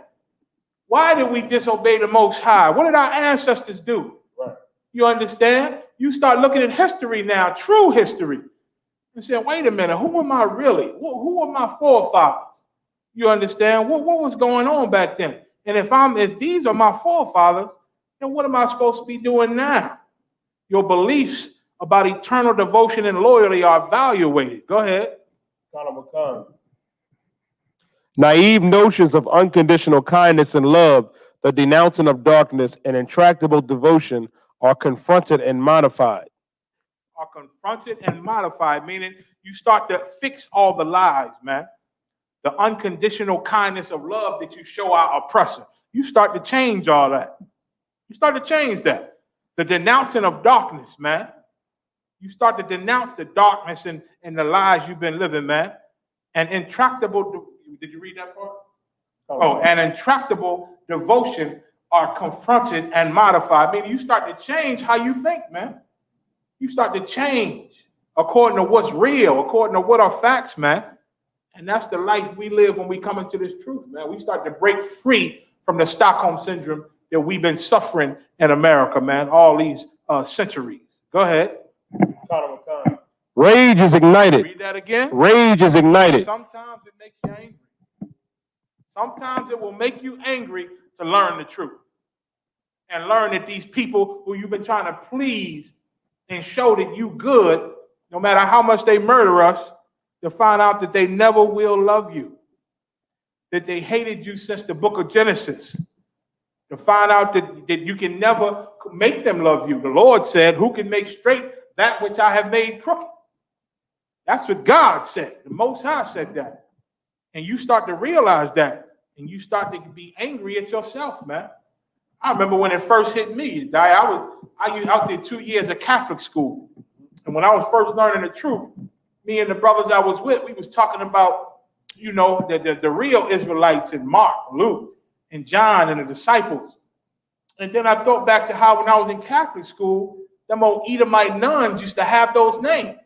She'd be Sister John Mary, and Sister Mary Luke, and Sister Mary Peter, and Elizabeth Luke. You know what I'm saying? They would take the disciples' name. And when I realized that in that moment, when I started learning, I hated those nuns, man. I was very angry at the lies that, that they push and that we all been living before we found the truth, man. Rage is ignited. I took one of my best shirts at that time, man. There was like a U.S. flag type shirt, fly as hell, too, with the stars and all that white. And, oh, man, I got pretty women in that shirt, you diet, and a few just like it. I took them all and dumped them right in the trash in front of the brothers that I came in the truth with, man. I was done with America. You understand? And that's the being born again, man, that you go through when you come in here. Rage is ignited. Go ahead. Fueling a necessary period of hate. Fueling a necessary. Fueling a necessary, go ahead. Period of hate. Period of hate. The hatred you feel toward these liars, once you find out that they are liars and how evil they are, it's necessary to feel that way. Scriptures say, be angry, but sin not. Sin not. Don't let your anger and your emotions cause you to do something wrong. Right. You understand? There's a necessary period of hate. Read. That allows the victim to release needless self-blame. And that hatred is good because you don't blame yourself. You blame those people that lied to you. You blame those evil bastards who murder you all the time. Right. You finally blame the right people. You understand? And so that hatred is necessary. That anger is necessary for you to say, the white man is the devil. Right. The white man is the devil. Nothing wrong with my people. It's this white man that's the devil, man. Right. He's the murderer, the corrupter, the thief, the liar who harms and oppresses my people. Read. Once restoration takes hold, the victim's worldview. Your worldview, once you restore and you see the world for what it is and know who you are and know these people who harm you, you know them for who they are. You'll read it again. The victim's what? The victim's worldview. Your worldview. Ethics and value. Your ethics and your values. Go ahead. Undergo a massive overhaul. Meaning the things you thought were important before, all that go out the window. And now you realize what's really important now. Now you realize black people ain't destroyed because we dumb. We destroyed because we got an oppressor over us who on purpose oppresses us and places laws and places customs in this country that hurt and destroy us. The court says the tickets, hell, parking tickets is racist and are plots against us, man. The people who put boots on your cars is a racist thing. They ain't booting the suburbs. They ain't driving through the suburbs, scanning everybody's plate, putting boots on it, making you pay before they take it off, or they're going to take it and charge you more money. You understand? They ain't hitting you with tickets, with ticket meter people every goddamn half hour, trying to hit you with a $50, $100 ticket for parking because the thing ran out for 5 minutes. And now you got to go to some court and pay them a ton of money. And Lord forbid, you broke and ain't got the money till you get paid in a week and a half. And a week and a half, they give you 5 days, 3 days, pay this ticket, or it's going to double. So by the time you get your check, half your check got to go to this ticket with these late fees, man. All that is racism. Late fees and this and that is racism, man. You understand? It's racism. And once you restore it and come into the truth and start seeing these people, your whole value, your whole worldview, it takes a massive overhaul, meaning it changes. It starts to be fixed, especially if you're in the ISUPK. We're going to fix your worldview. We're going to fix your ethics and your values. We're going to show you the values of God. We're going to show you the Most High's ethics. We're going to show you the Most High's worldview. And you will understand that, man. Go ahead. Colonel McConnell, in the aftermath of a heinous betrayal and relational trauma, the victim. Heinous betrayal. You're going to feel betrayed, man. And it's heinous because it is heinous what our oppressors done to us, man. It's very heinous. A heinous betrayal and a relational trauma, man. A trauma that they didn't put on us. Go ahead. Colonel McConnell, the victim in recovery. Which is us. We are victims, man, of the so-called white man, our oppressor. We are his victims in recovery, man. That's what the truth of the Most High in Christ does, man. That's what joining the ISUPK does. It allows us to recover from our oppressor, man. The victim in recovery, go ahead. Morphs into an intelligently guarded, go ahead. discerning survivor. Discerning survivor, man. Welcome to the ISUPK. Right. We done broke free from the slave mentality of America, from Stockholm syndrome, and now we are intelligently guarded and discerning survivors, man. Now we intelligently look at the truth. We look at history. We look at facts, and we don't believe this man's lies no more. We don't believe that the game and the propaganda that he pushes on us anymore. Go ahead. Colonel McConnell, from this place, from this place in ourselves and knowing this truth, go ahead. It is understood that there are things in life that are not repairable. We can't change their murder. We can't change what they've done already. You understand? We can't go back and bring those brothers and sisters to life, but we got a God. We got a God that's going to eventually hold these people accountable for what they did, man. And every life that they stole, every life that they took, we got a God that brings them back, man. That's his way of life. Nobody's here for the first time. Anybody that our oppressor murders, he's going to be back again. He's going to be back again. Reincarnation is real. You understand? Reincarnation is real. So things we can't fix, we can damn sure come into this truth and show the Most High God that we ready for our oppressor to be put down like a dog. We ready for him to be put down and we ready to be free. Go ahead. Colonel McConnell, that there are things in life that you simply learn how to live with. It becomes obvious to the survivor that human evil is real. And we see that our oppressor is real. Evil is real. And Satan is real. We can't change Satan. We can't change our oppressor. But for damn sure, we can change ourselves and our brothers and our sisters. And we can raise up an army to the Most High in Christ and get ready for that day where he comes and sits on, where our king, Yahweh Shah, black man, comes and sits on his throne, man, and reclaims this earth. And then we'll be under him. And then life will be totally different from us, man, for us.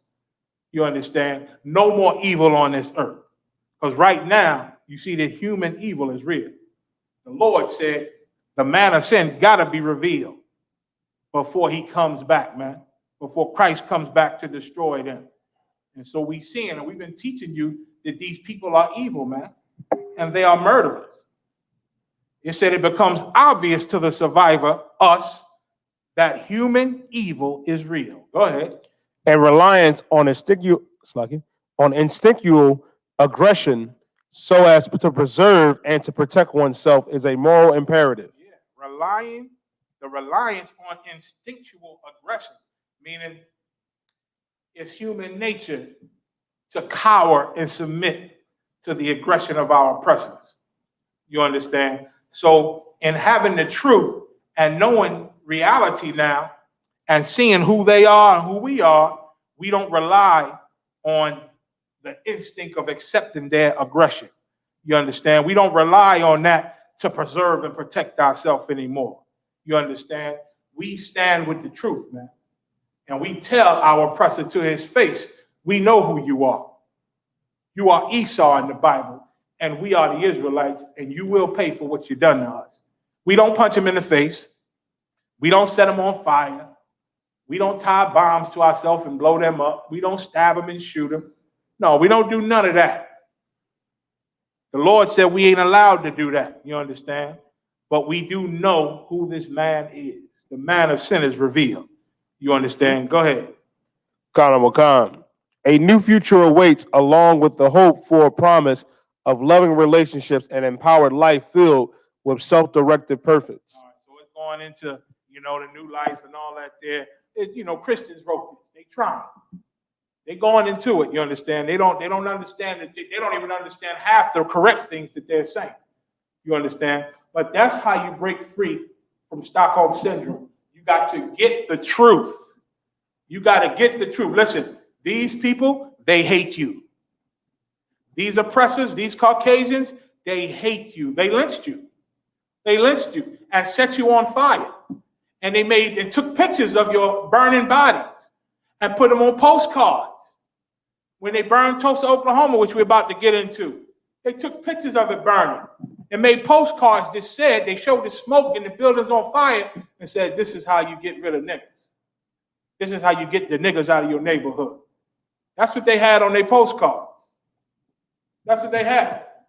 Go to, what's next? Go to watch The Survivors.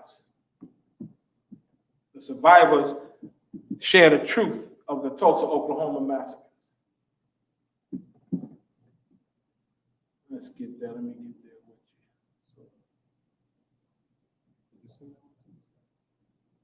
you. Slaki. Whatever the next one is, Slaki. Woman linked to 1955. Human to America. Okay, no, before that. You should have a talk. You got a Tulsa, Oklahoma story in there? Lies.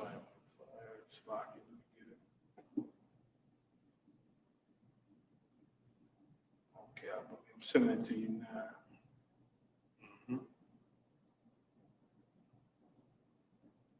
All right, just send it. Bear with me for a minute while I pull up this story.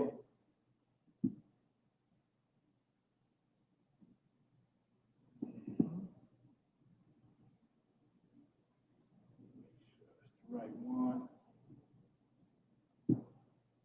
Okay.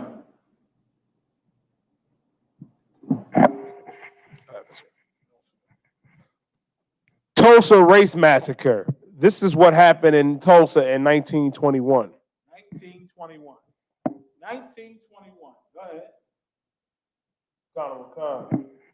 Tulsa was the home to one of the most prosperous African-American communities in the country. Businesses flourished along Greenwood Avenue, the Black Wall Street, according to tradition, by the great educator Booker T. Washington. Residential neighborhoods spread out in a bustling community of several thousand souls. So we had a community with black businesses, man, flourishing. They called it Greenville. They called the area Greenville because it was on the intersection of Greenville. I forget the other street, begin with an A, and one called Pine Street or something like that. And they said that's what the Gap Band, they named themselves after Tulsa, Oklahoma. Gap, G-A-P, Greenville, that street to begin with an A, probably going to it here, and Pine Street. You understand? Read. Connor will come. In little more than 12 hours, it was gone. White mobs invaded Greenwood. White mobs, man. White American citizens, murderers, savages. Go ahead. Connor will come. White mobs invaded Greenwood, intent on burning and looting and killing. This is what happened in 1921. Go ahead. In 1921,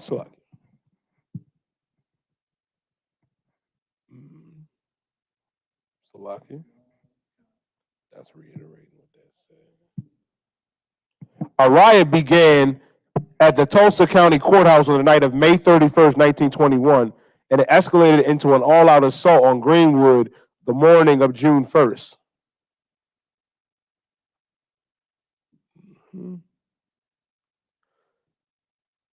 It says World War I cemented Tulsa's World War I cemented Tulsa's position as a center of the burgeoning oil and gas industry. Much of the oil that Go to the next one. Go to the Emmett Till one. So now let me explain what happened in Tulsa, Oklahoma.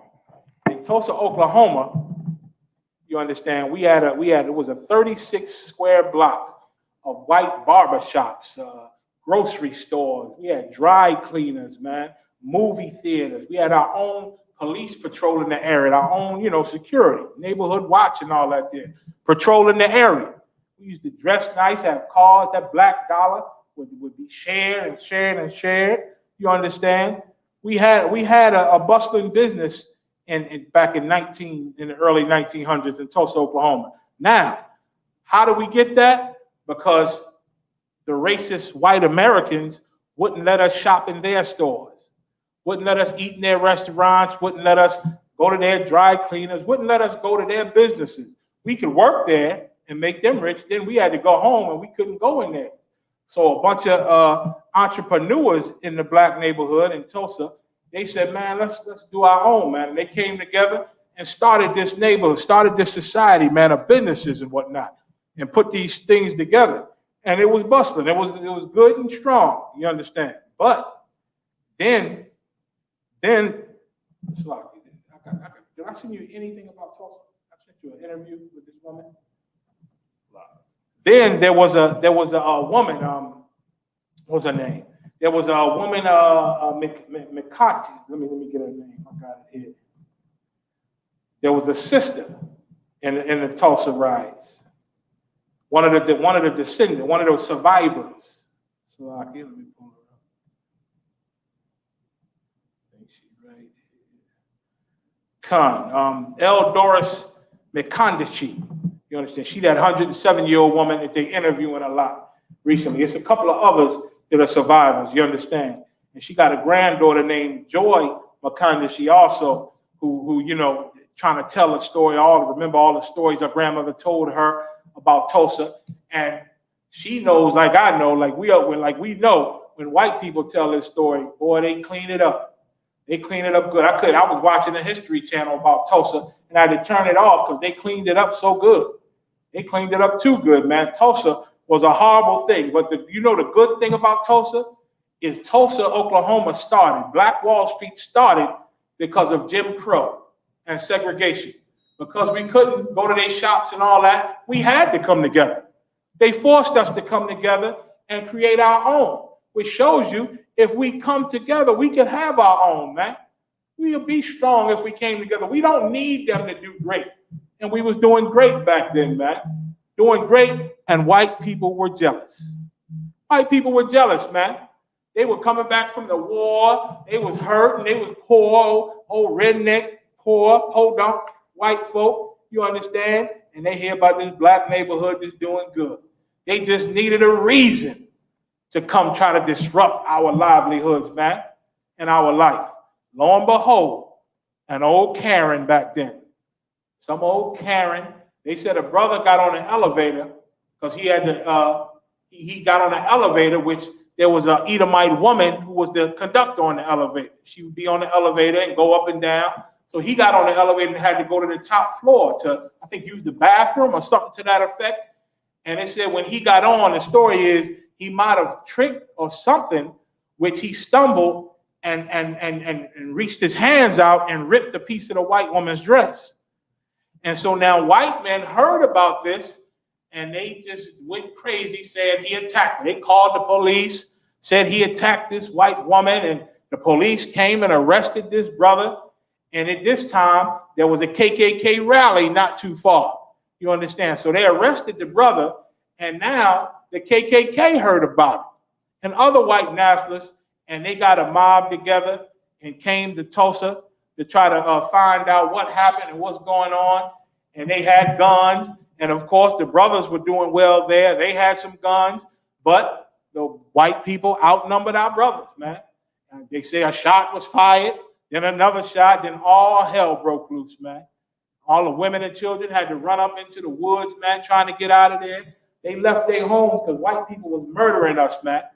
The sister Makanda, she said, all she remembers, she said she can still smell the smoke of them burning them buildings. Today, in 2021, she still smells the smoke. She still see the blood and all the black bodies laying around. She still remember the two brothers that got on their knees and prayed to God, you know, to be with them, and the white men that shot them in the back of the head, man. She still remember it all. She was about 8 years old, I believe. You understand? She remembers it all. You understand? That's what happened in Tulsa. They burned down those businesses. First they killed and got everybody out their houses and murdered them. If they didn't get away, they murdered them in the streets. Then afterward, they say they went back and just burned all the businesses and buildings, man, to where black people, they never even went back. They never went back. That's what happened in Tulsa, Oklahoma. You understand? And now, years later, these survivors were telling stories of how, if anybody even talked about it, any witnesses even brought it out, the police, even years later, will come bust down your door, man, and murder you. And murder you back then. You understand? Because these devils, boy, they was living nice in their kingdom. They was living nice, man. Only now the Lord is starting to bring them down slightly because they still murdering. They still murdering. And it's rare that something even happens, man. Sloppy. What's the next one? So now all that happened because and listen, they said the white woman never even pressed charges. She never pressed charges, and they had to let the brother go. And he just hauled ass out of Tulsa and didn't come back. You understand? Because all of it probably was a lie. Who knows? White men, they look for excuse. Our oppressor, they look for an excuse to terrorize and murder us. Like the scripture said, they hunt our steps, man. They hunt our steps. Go ahead. Honorable Khan. Woman linked to 1955 Emmett Till murder tells her story and her claims were false. Look at that. This is way back during Emmett Till, man. Well, first, before I even get to Emmett Till, this is 1955. 2 years after the Tulsa, Oklahoma riots, you had Rosewood in 1923.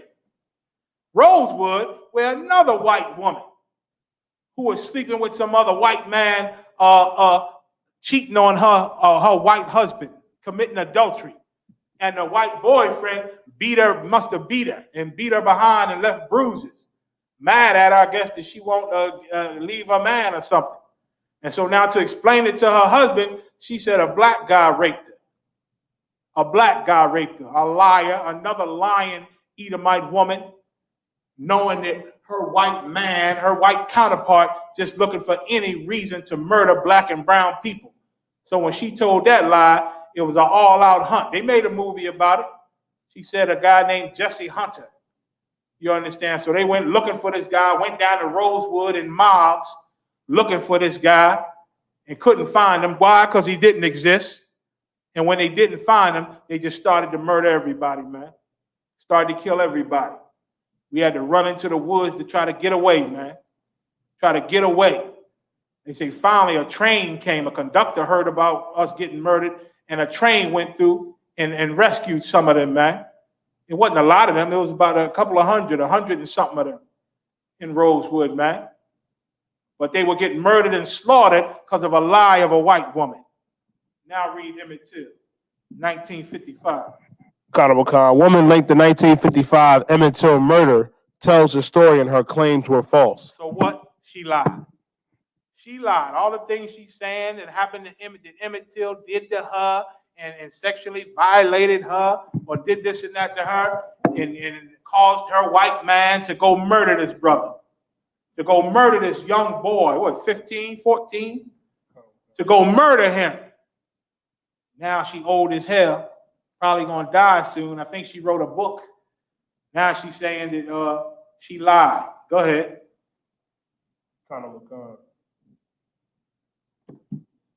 For 6 decades, she has been the silent woman linked to one of the most notorious crimes in the nation's history, the lynching of Emmett Till, a 14-year-old black boy. 14 years old.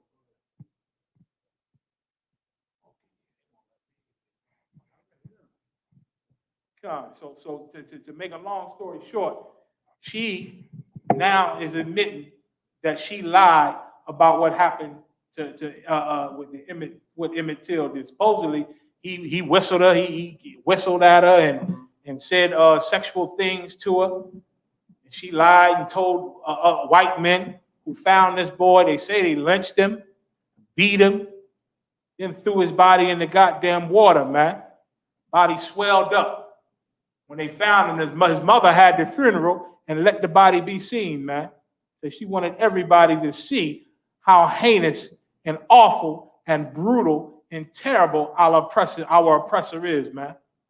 Our oppressor is. And everybody should see how horrible what they did to him is. So it's no sugarcoating. Man. Go to the next one. The Rosewood. Oh, this is the Rosewood one. That was 1955. Now we're going to go to the Rosewood in 1923. I think Rosewood happened. Oh, I'll send it again.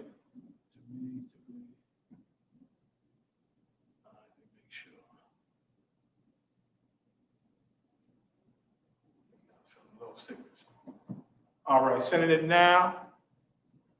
So Officer Yediah. Got two more. You got the Karen one? Yeah, I got that. All right, no sweat. Come. We're going to go into it, man. Tulsa, Oklahoma started, and listen, they lied and say about 300 people were killed during Tulsa, Oklahoma, but it was more like 3,000. More like 3,000 murdered, man, by white Americans. You understand? Mm-hmm. Tulsa, Oklahoma. Go ahead. Now Emmett Till, Salaki. Now Emmett Till was murdered because of a lie of a white woman. Go ahead. Carnival Khan. The Rosewood Massacre, how a lie destroyed a black town. How a lie destroyed a whole town. It ain't nothing new. White woman lied to try to rouse her white man up into full-blooded murder. Cold-blooded murder. You should see the pictures on them old photos of the lynchings, man, when they lynched our brothers and our sons and our uncles and our fathers. Lynched them and set them on fire, then took pictures of the charred bodies hanging from the tree. You should see the mob that lined up underneath it with their smiles, children smiling, white women smiling, everybody just smiling while 2 and 3 brothers hanging from a tree that was just on fire or on the ground and put on fire, man. And they take pictures and stand around it and make postcards and Christmas cards with our dead bodies on these cards. Read about Rosewood. Colonel Khan, from the bruises on her body, it was clear that Fannie Taylor had been beaten. So this chick name was Fannie Taylor. So somebody beat her. Go ahead. The story she told to explain them away destroyed an entire black town in Florida and got several of its residents murdered. On New Year's Day, 1923, Taylor, then the 22-year-old wife of a mill worker, said a black man had assaulted her. She didn't say rape, only that she said she'd been assaulted, but the word assault was interpreted as a sexual violation by the whites in her town in Summer, Florida. So when she said that, and she knew what she was doing, she said that, I was assaulted. She knew they was going to go and say this man raped her, sexually violated her, sexually assaulted her. Go ahead. Colonel Khan. Sumner was just a few miles from Rosewood, an all-black town, about 120, that had been seen as its own version of the white flight after the industry left Rosewood and whites moved to Sumner. So in Sumner, it was a few miles from Rosewood, and it was an all-black town, about 120. Go ahead. Colonel Khan. As word of Taylor's claim spread, some black people in Rosewood who worked in Sumner said the assailant actually had been Taylor's lover, and her story was a cover to spare her husband's wrath. So they knew that she was lying. But even when they find out the lie, they showed you that in the movie. Even when they know and find out the lie, they still, unleash all their terror and fury on black people, man, on black bodies. Read. Colonel Khan. Said by Maxine Jones, a Florida State University professor of African American history, who co-authored an account of the massacre for the Florida legislature in 1993. Go ahead. While the fear of black on white violence had been stoked across the South since the days of slavery, particularly in areas where blacks outnumber whites. Taylor's claim was especially pernicious. Taylor's claim came within days of a Ku Klux Klan rally near Gainesville, just to the north of Levy County, where tensions high. Her words set in motion 6 days of violence in which whites from some there and neighboring towns and counties descended on Rosewood. Look at that. Her lie caused all these murderous devils to come together for 6 days. And they came from Sumner, they came from the neighboring towns and other counties. They all came to Rosewood with what? Intent on finding the alleged assailant and lynching him. To find the alleged assailant. To find this guy, this what's his name? James, I forget it. They said his name. I can't think of it now. They might say it. To find this black guy who sexually assaulted this woman. Even after they found out it was a lie, they kept the search going. Go ahead. Women and children fled to the woods for safety and waited for days in the cold before local train conductors alerted to the violence, sent a train to rescue them. Some nearby white families hid their black neighbors to protect them. By January 6th, with a town empty and six black people. That's what happens too. Once again, you got some white sympathizers, some of them that say, well, I'm gonna help you, and they hid some black people. Go ahead. Khan. By January 6th, with the town empty and 6 black people and 2 whites dead, the mob burned down what remained of the town. The black residents of Rosewood scattered, abandoning their property, never to return. No one was ever arrested in the case. Read that again. No one what? No one was ever arrested in the case. No one was arrested in that case. No one was arrested in the Tulsa, Oklahoma case. No one. Nobody gets arrested. Go ahead. Khan. Jones of FSU and 5 colleagues wrote the account on the incident in support of a lawsuit against the state of Florida by some of the survivors who had been the children at the time. Because of fear, the massacre had remained a family secret for years. They was afraid, man, because they were still getting murdered. The police is corrupt. American police are corrupt. And they helped and allowed that to happen, man, in Rosewood and in Tulsa, Oklahoma. And if you kept talking about it, eventually you're going to get a knock on the door. Read.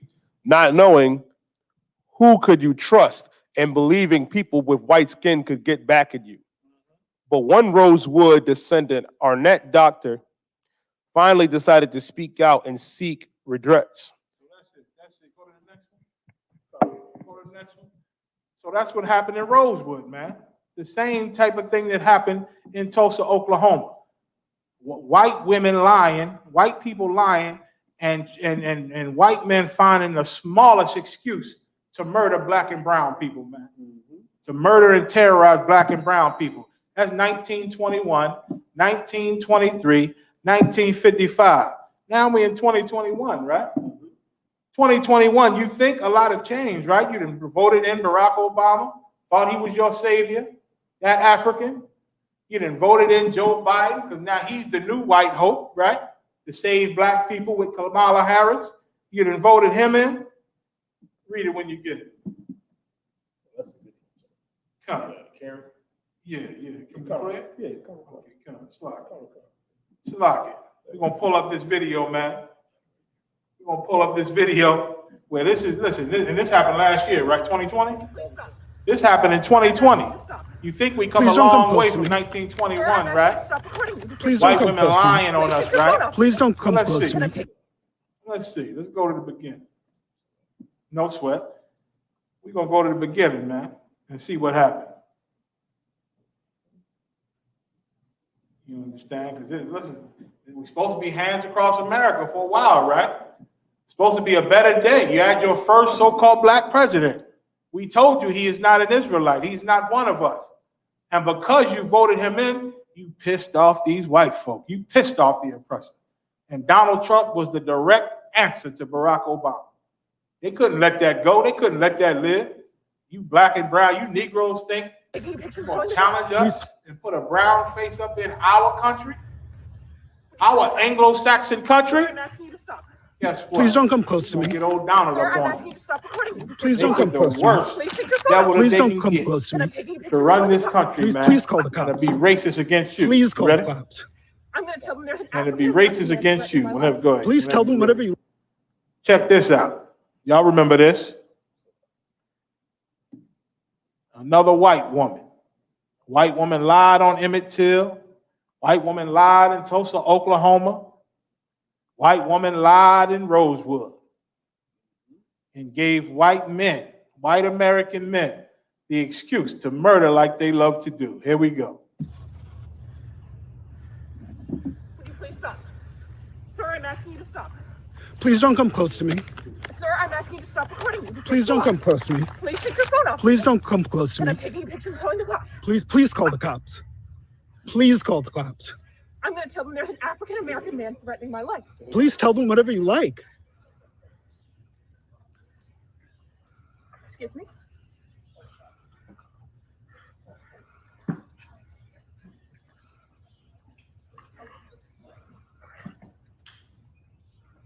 I'm sorry, I'm in a ramble, and there is a man, African-American, he has a bicycle helmet. He's recording me and threatening me and my dog. There is an African-American man, I am in Central Park. He is recording me and threatening myself and my dog. I'm in a ramble. And you see, she calling the police. She told them, I'm going to call the police. And I'm going to tell them that you're threatening me and you violated me. And so she called the police saying this African-American is recording me. Thank you. He's threatening me and my dog. And then she bend over and start losing her mind. Please get here, hurry up, because he's going to hurt me and my dog.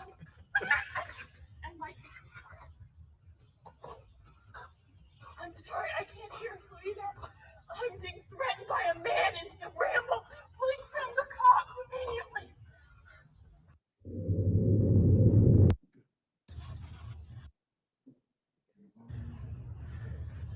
Would you please stop? Sir, I'm asking you to stop. Please don't come close to me.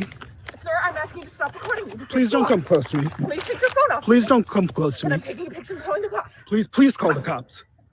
Please call the cops. I'm going to tell them there's an African-American man threatening my life. Please tell them whatever you like. Excuse me?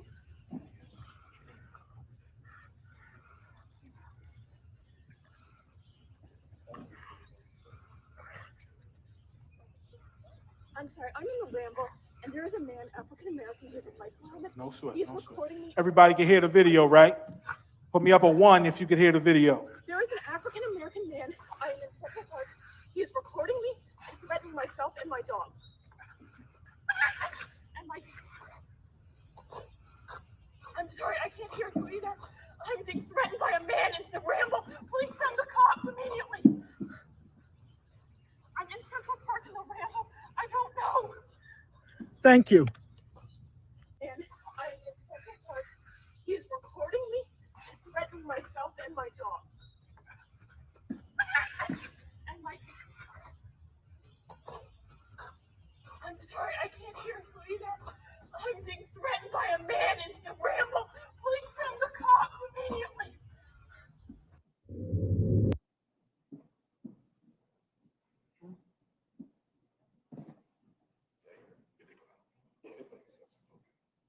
Most High Christ. So you see that.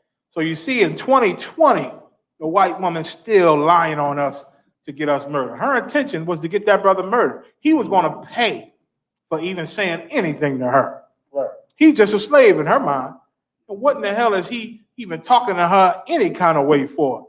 I'm going to call the police and tell them that you're threatening me. So she's told him I'm going to call them and lie. Because she know when police come and a big old black guy is threatening an old little white woman with her dog, they pull out those guns. And there's a good chance that they're going to shoot this brother because he's going to be so shocked and not know what to do and not move fast enough, and he'll get murdered. You understand? Calling the police on black men nowadays is trying to get them murdered. That's the bottom line. It's trying to get them murdered. And she tried to get this brother murdered here. This is 2020. You understand? So ain't nothing changed in America, man. Ain't nothing changed in America. And that's why we hit these streets and roll out under the orders of Commander Junior Hanna to wake people up and break them free from that Stockholm syndrome, man. And break them free. Because just like 1921, you still got the same racist bastards in 2020 and in 2021. You understand?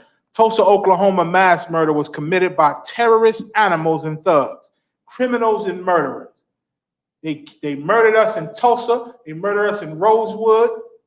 They murdered us all over the goddamn country, man, under the American flag. Not too long ago, we fighting because we so upset about the Confederate flag. They murdered us under the American flag, man. We still get murdered in the streets. George Floyd got murdered under the American flag. Breonna Taylor got murdered under the American flag, man. You understand? Orlando Castile, the American flag. Tamir Rice, Trayvon Martin under the American flag. Mike Brown under the American flag. Eric Garner under the American flag, man. Sandra Bland under the American flag.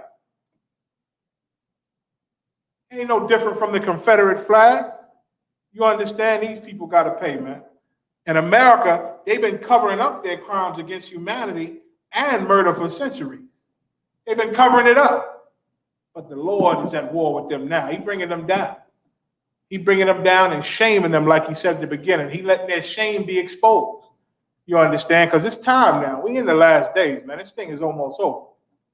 This is almost over. We just got to hold on, endure until the end. You understand? Somebody said earlier, it can't come quick enough. They can't wait. I know it. Let's just keep praying to the Lord to send our King, man, to destroy this place and have mercy on us. Right. You understand? But until then, we're going to endure. Give me 2 Thessalonians 2:2. 2 Thessalonians 2:2. We've been here long enough. Yeah. You understand? And through the mercy of the Most High and the grace of our King Yahushua, we'll be out of here soon. Mm-hmm. It's the book of 2 Thessalonians chapter 2 and verse 2. That ye be not soon shaken in mind or be troubled. Like, don't get all shook up in your mind and be confused. You understand? All these things that are happening are wonderful for us, man.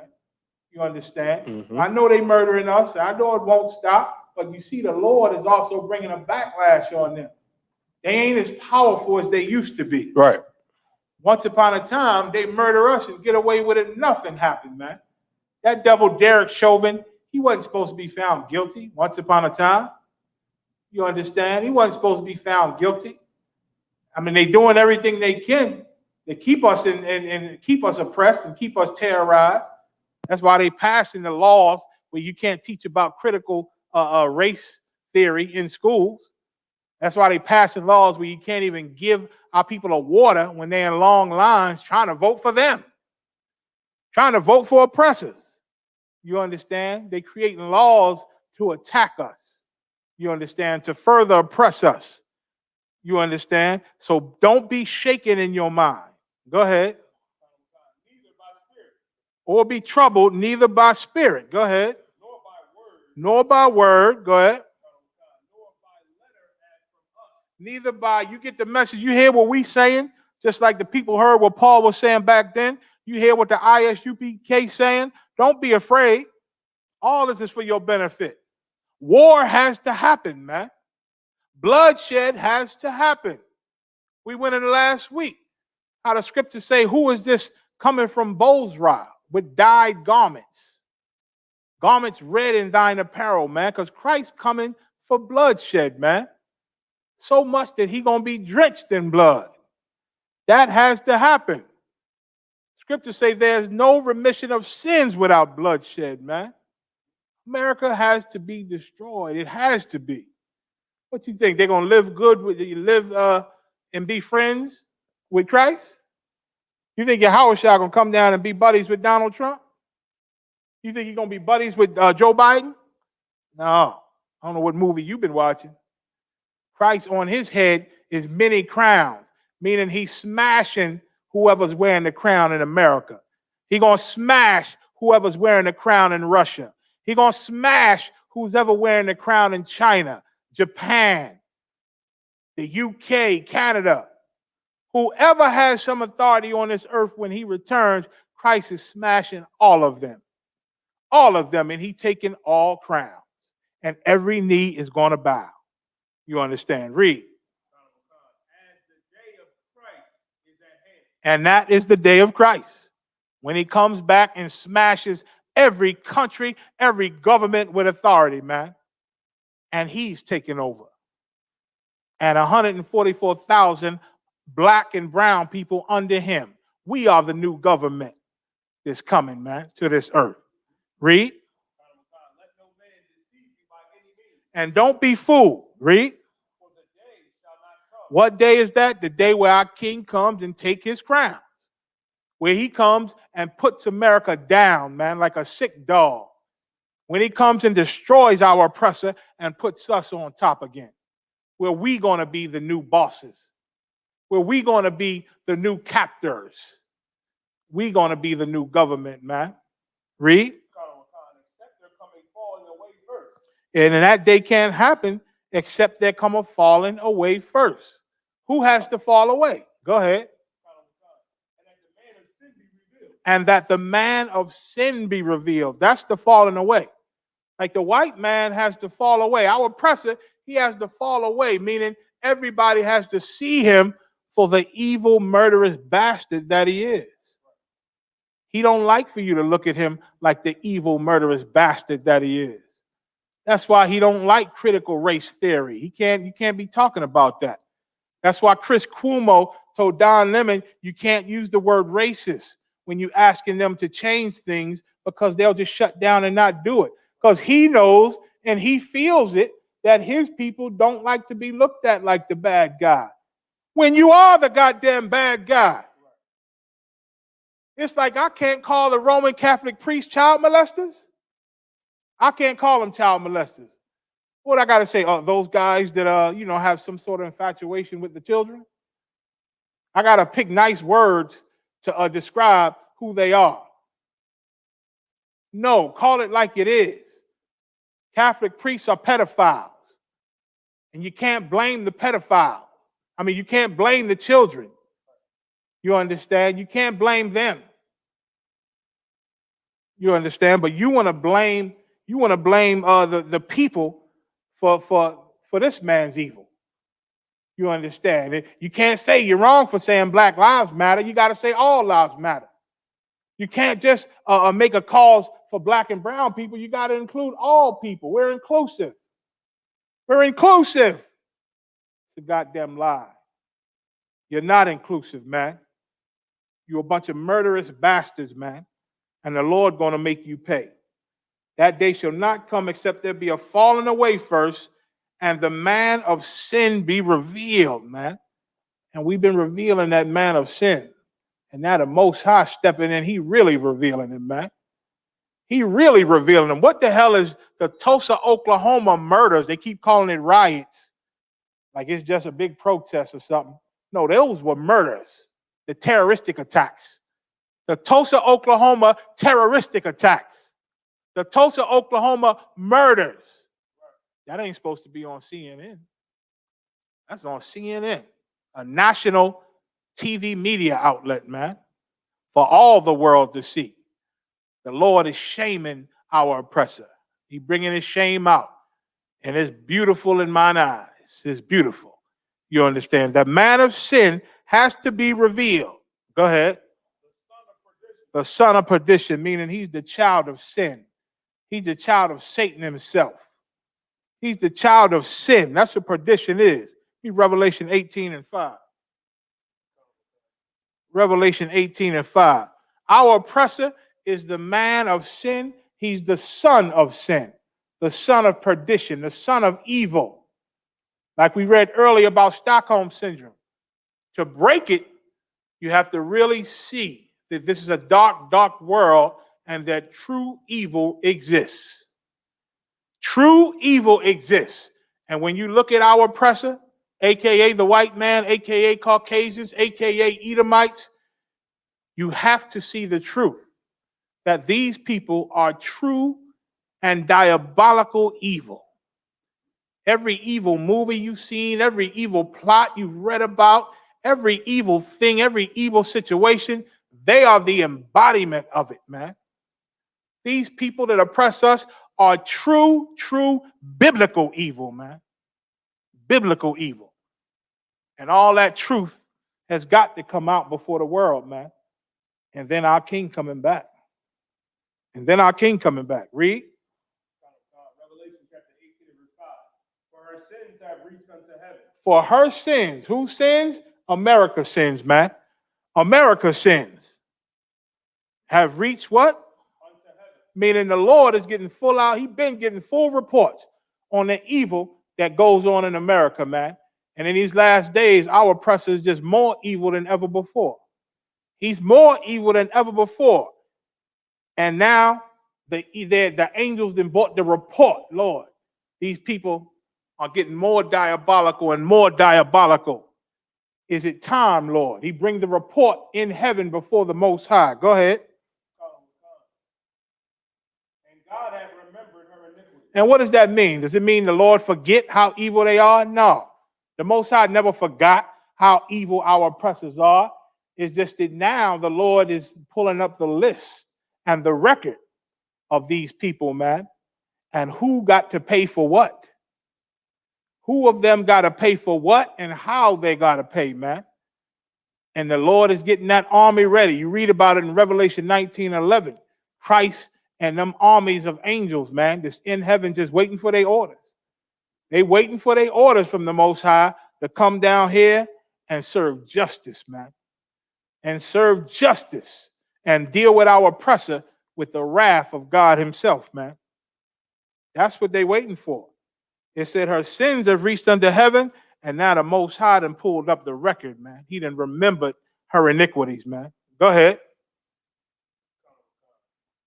Verse 6. Reward her, even as she rewarded you. Check that out. Now, look, listen. Our oppressor has been diabolical, man, and rewarded us with nothing but murder and oppression and lies. We in his prisons, and a lot of us are innocent up in his prisons, man. And even the ones who are guilty, our oppressor got no right to put them nowhere in prison, man. No matter what they did, our oppressor done worse, 100 times worse. 100 times worse.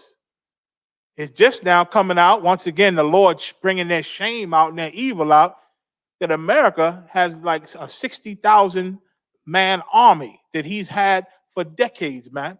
That just go around the country and around the planet doing secret missions, man. Secret missions, probably bringing down all type of countries. You'd be surprised how diabolical this white man is.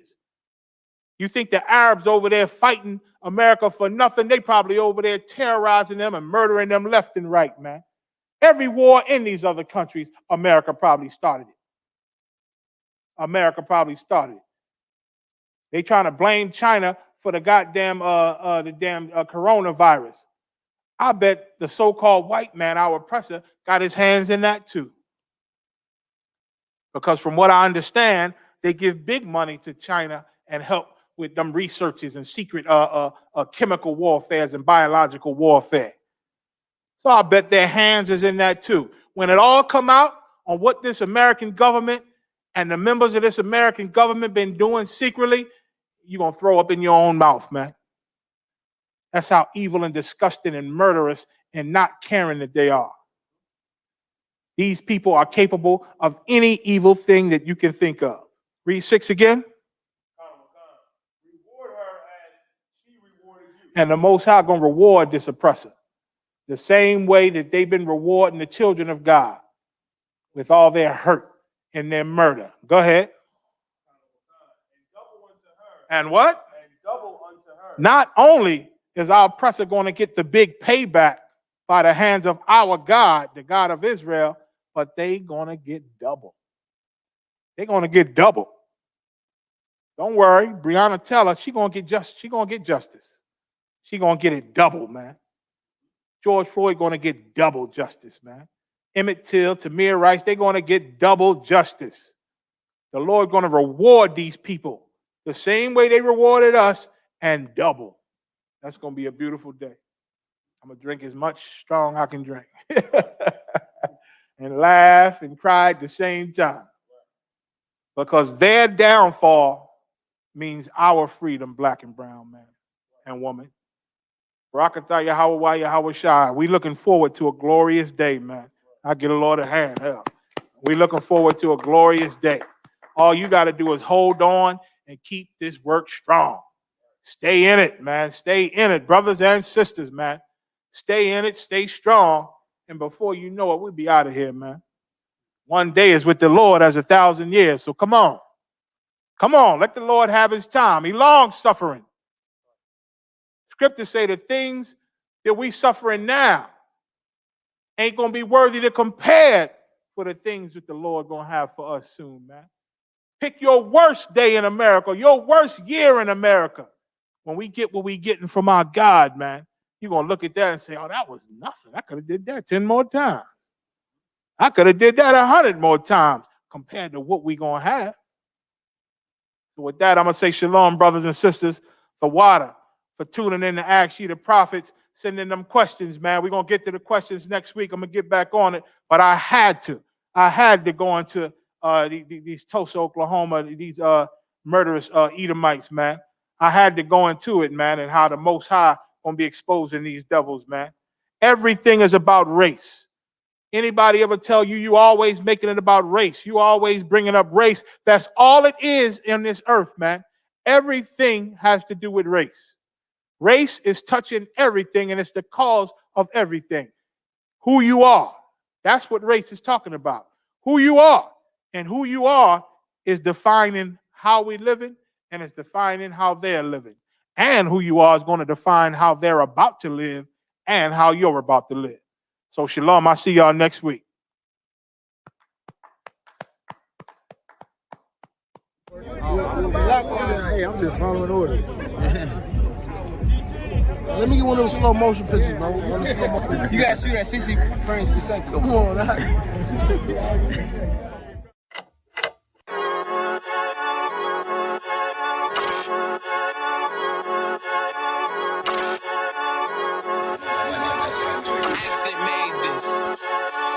They say they wanna hear that raw shit.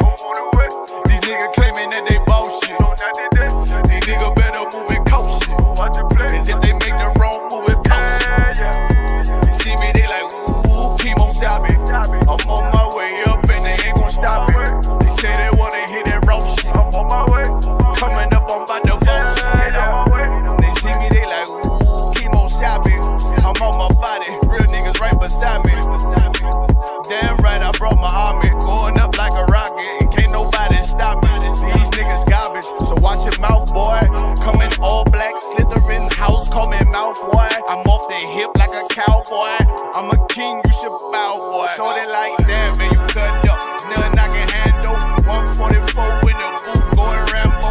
Niggas do you dirty like a stick in a bando. That's why I play the corner like a bum with a banjo. I'ma lead by example.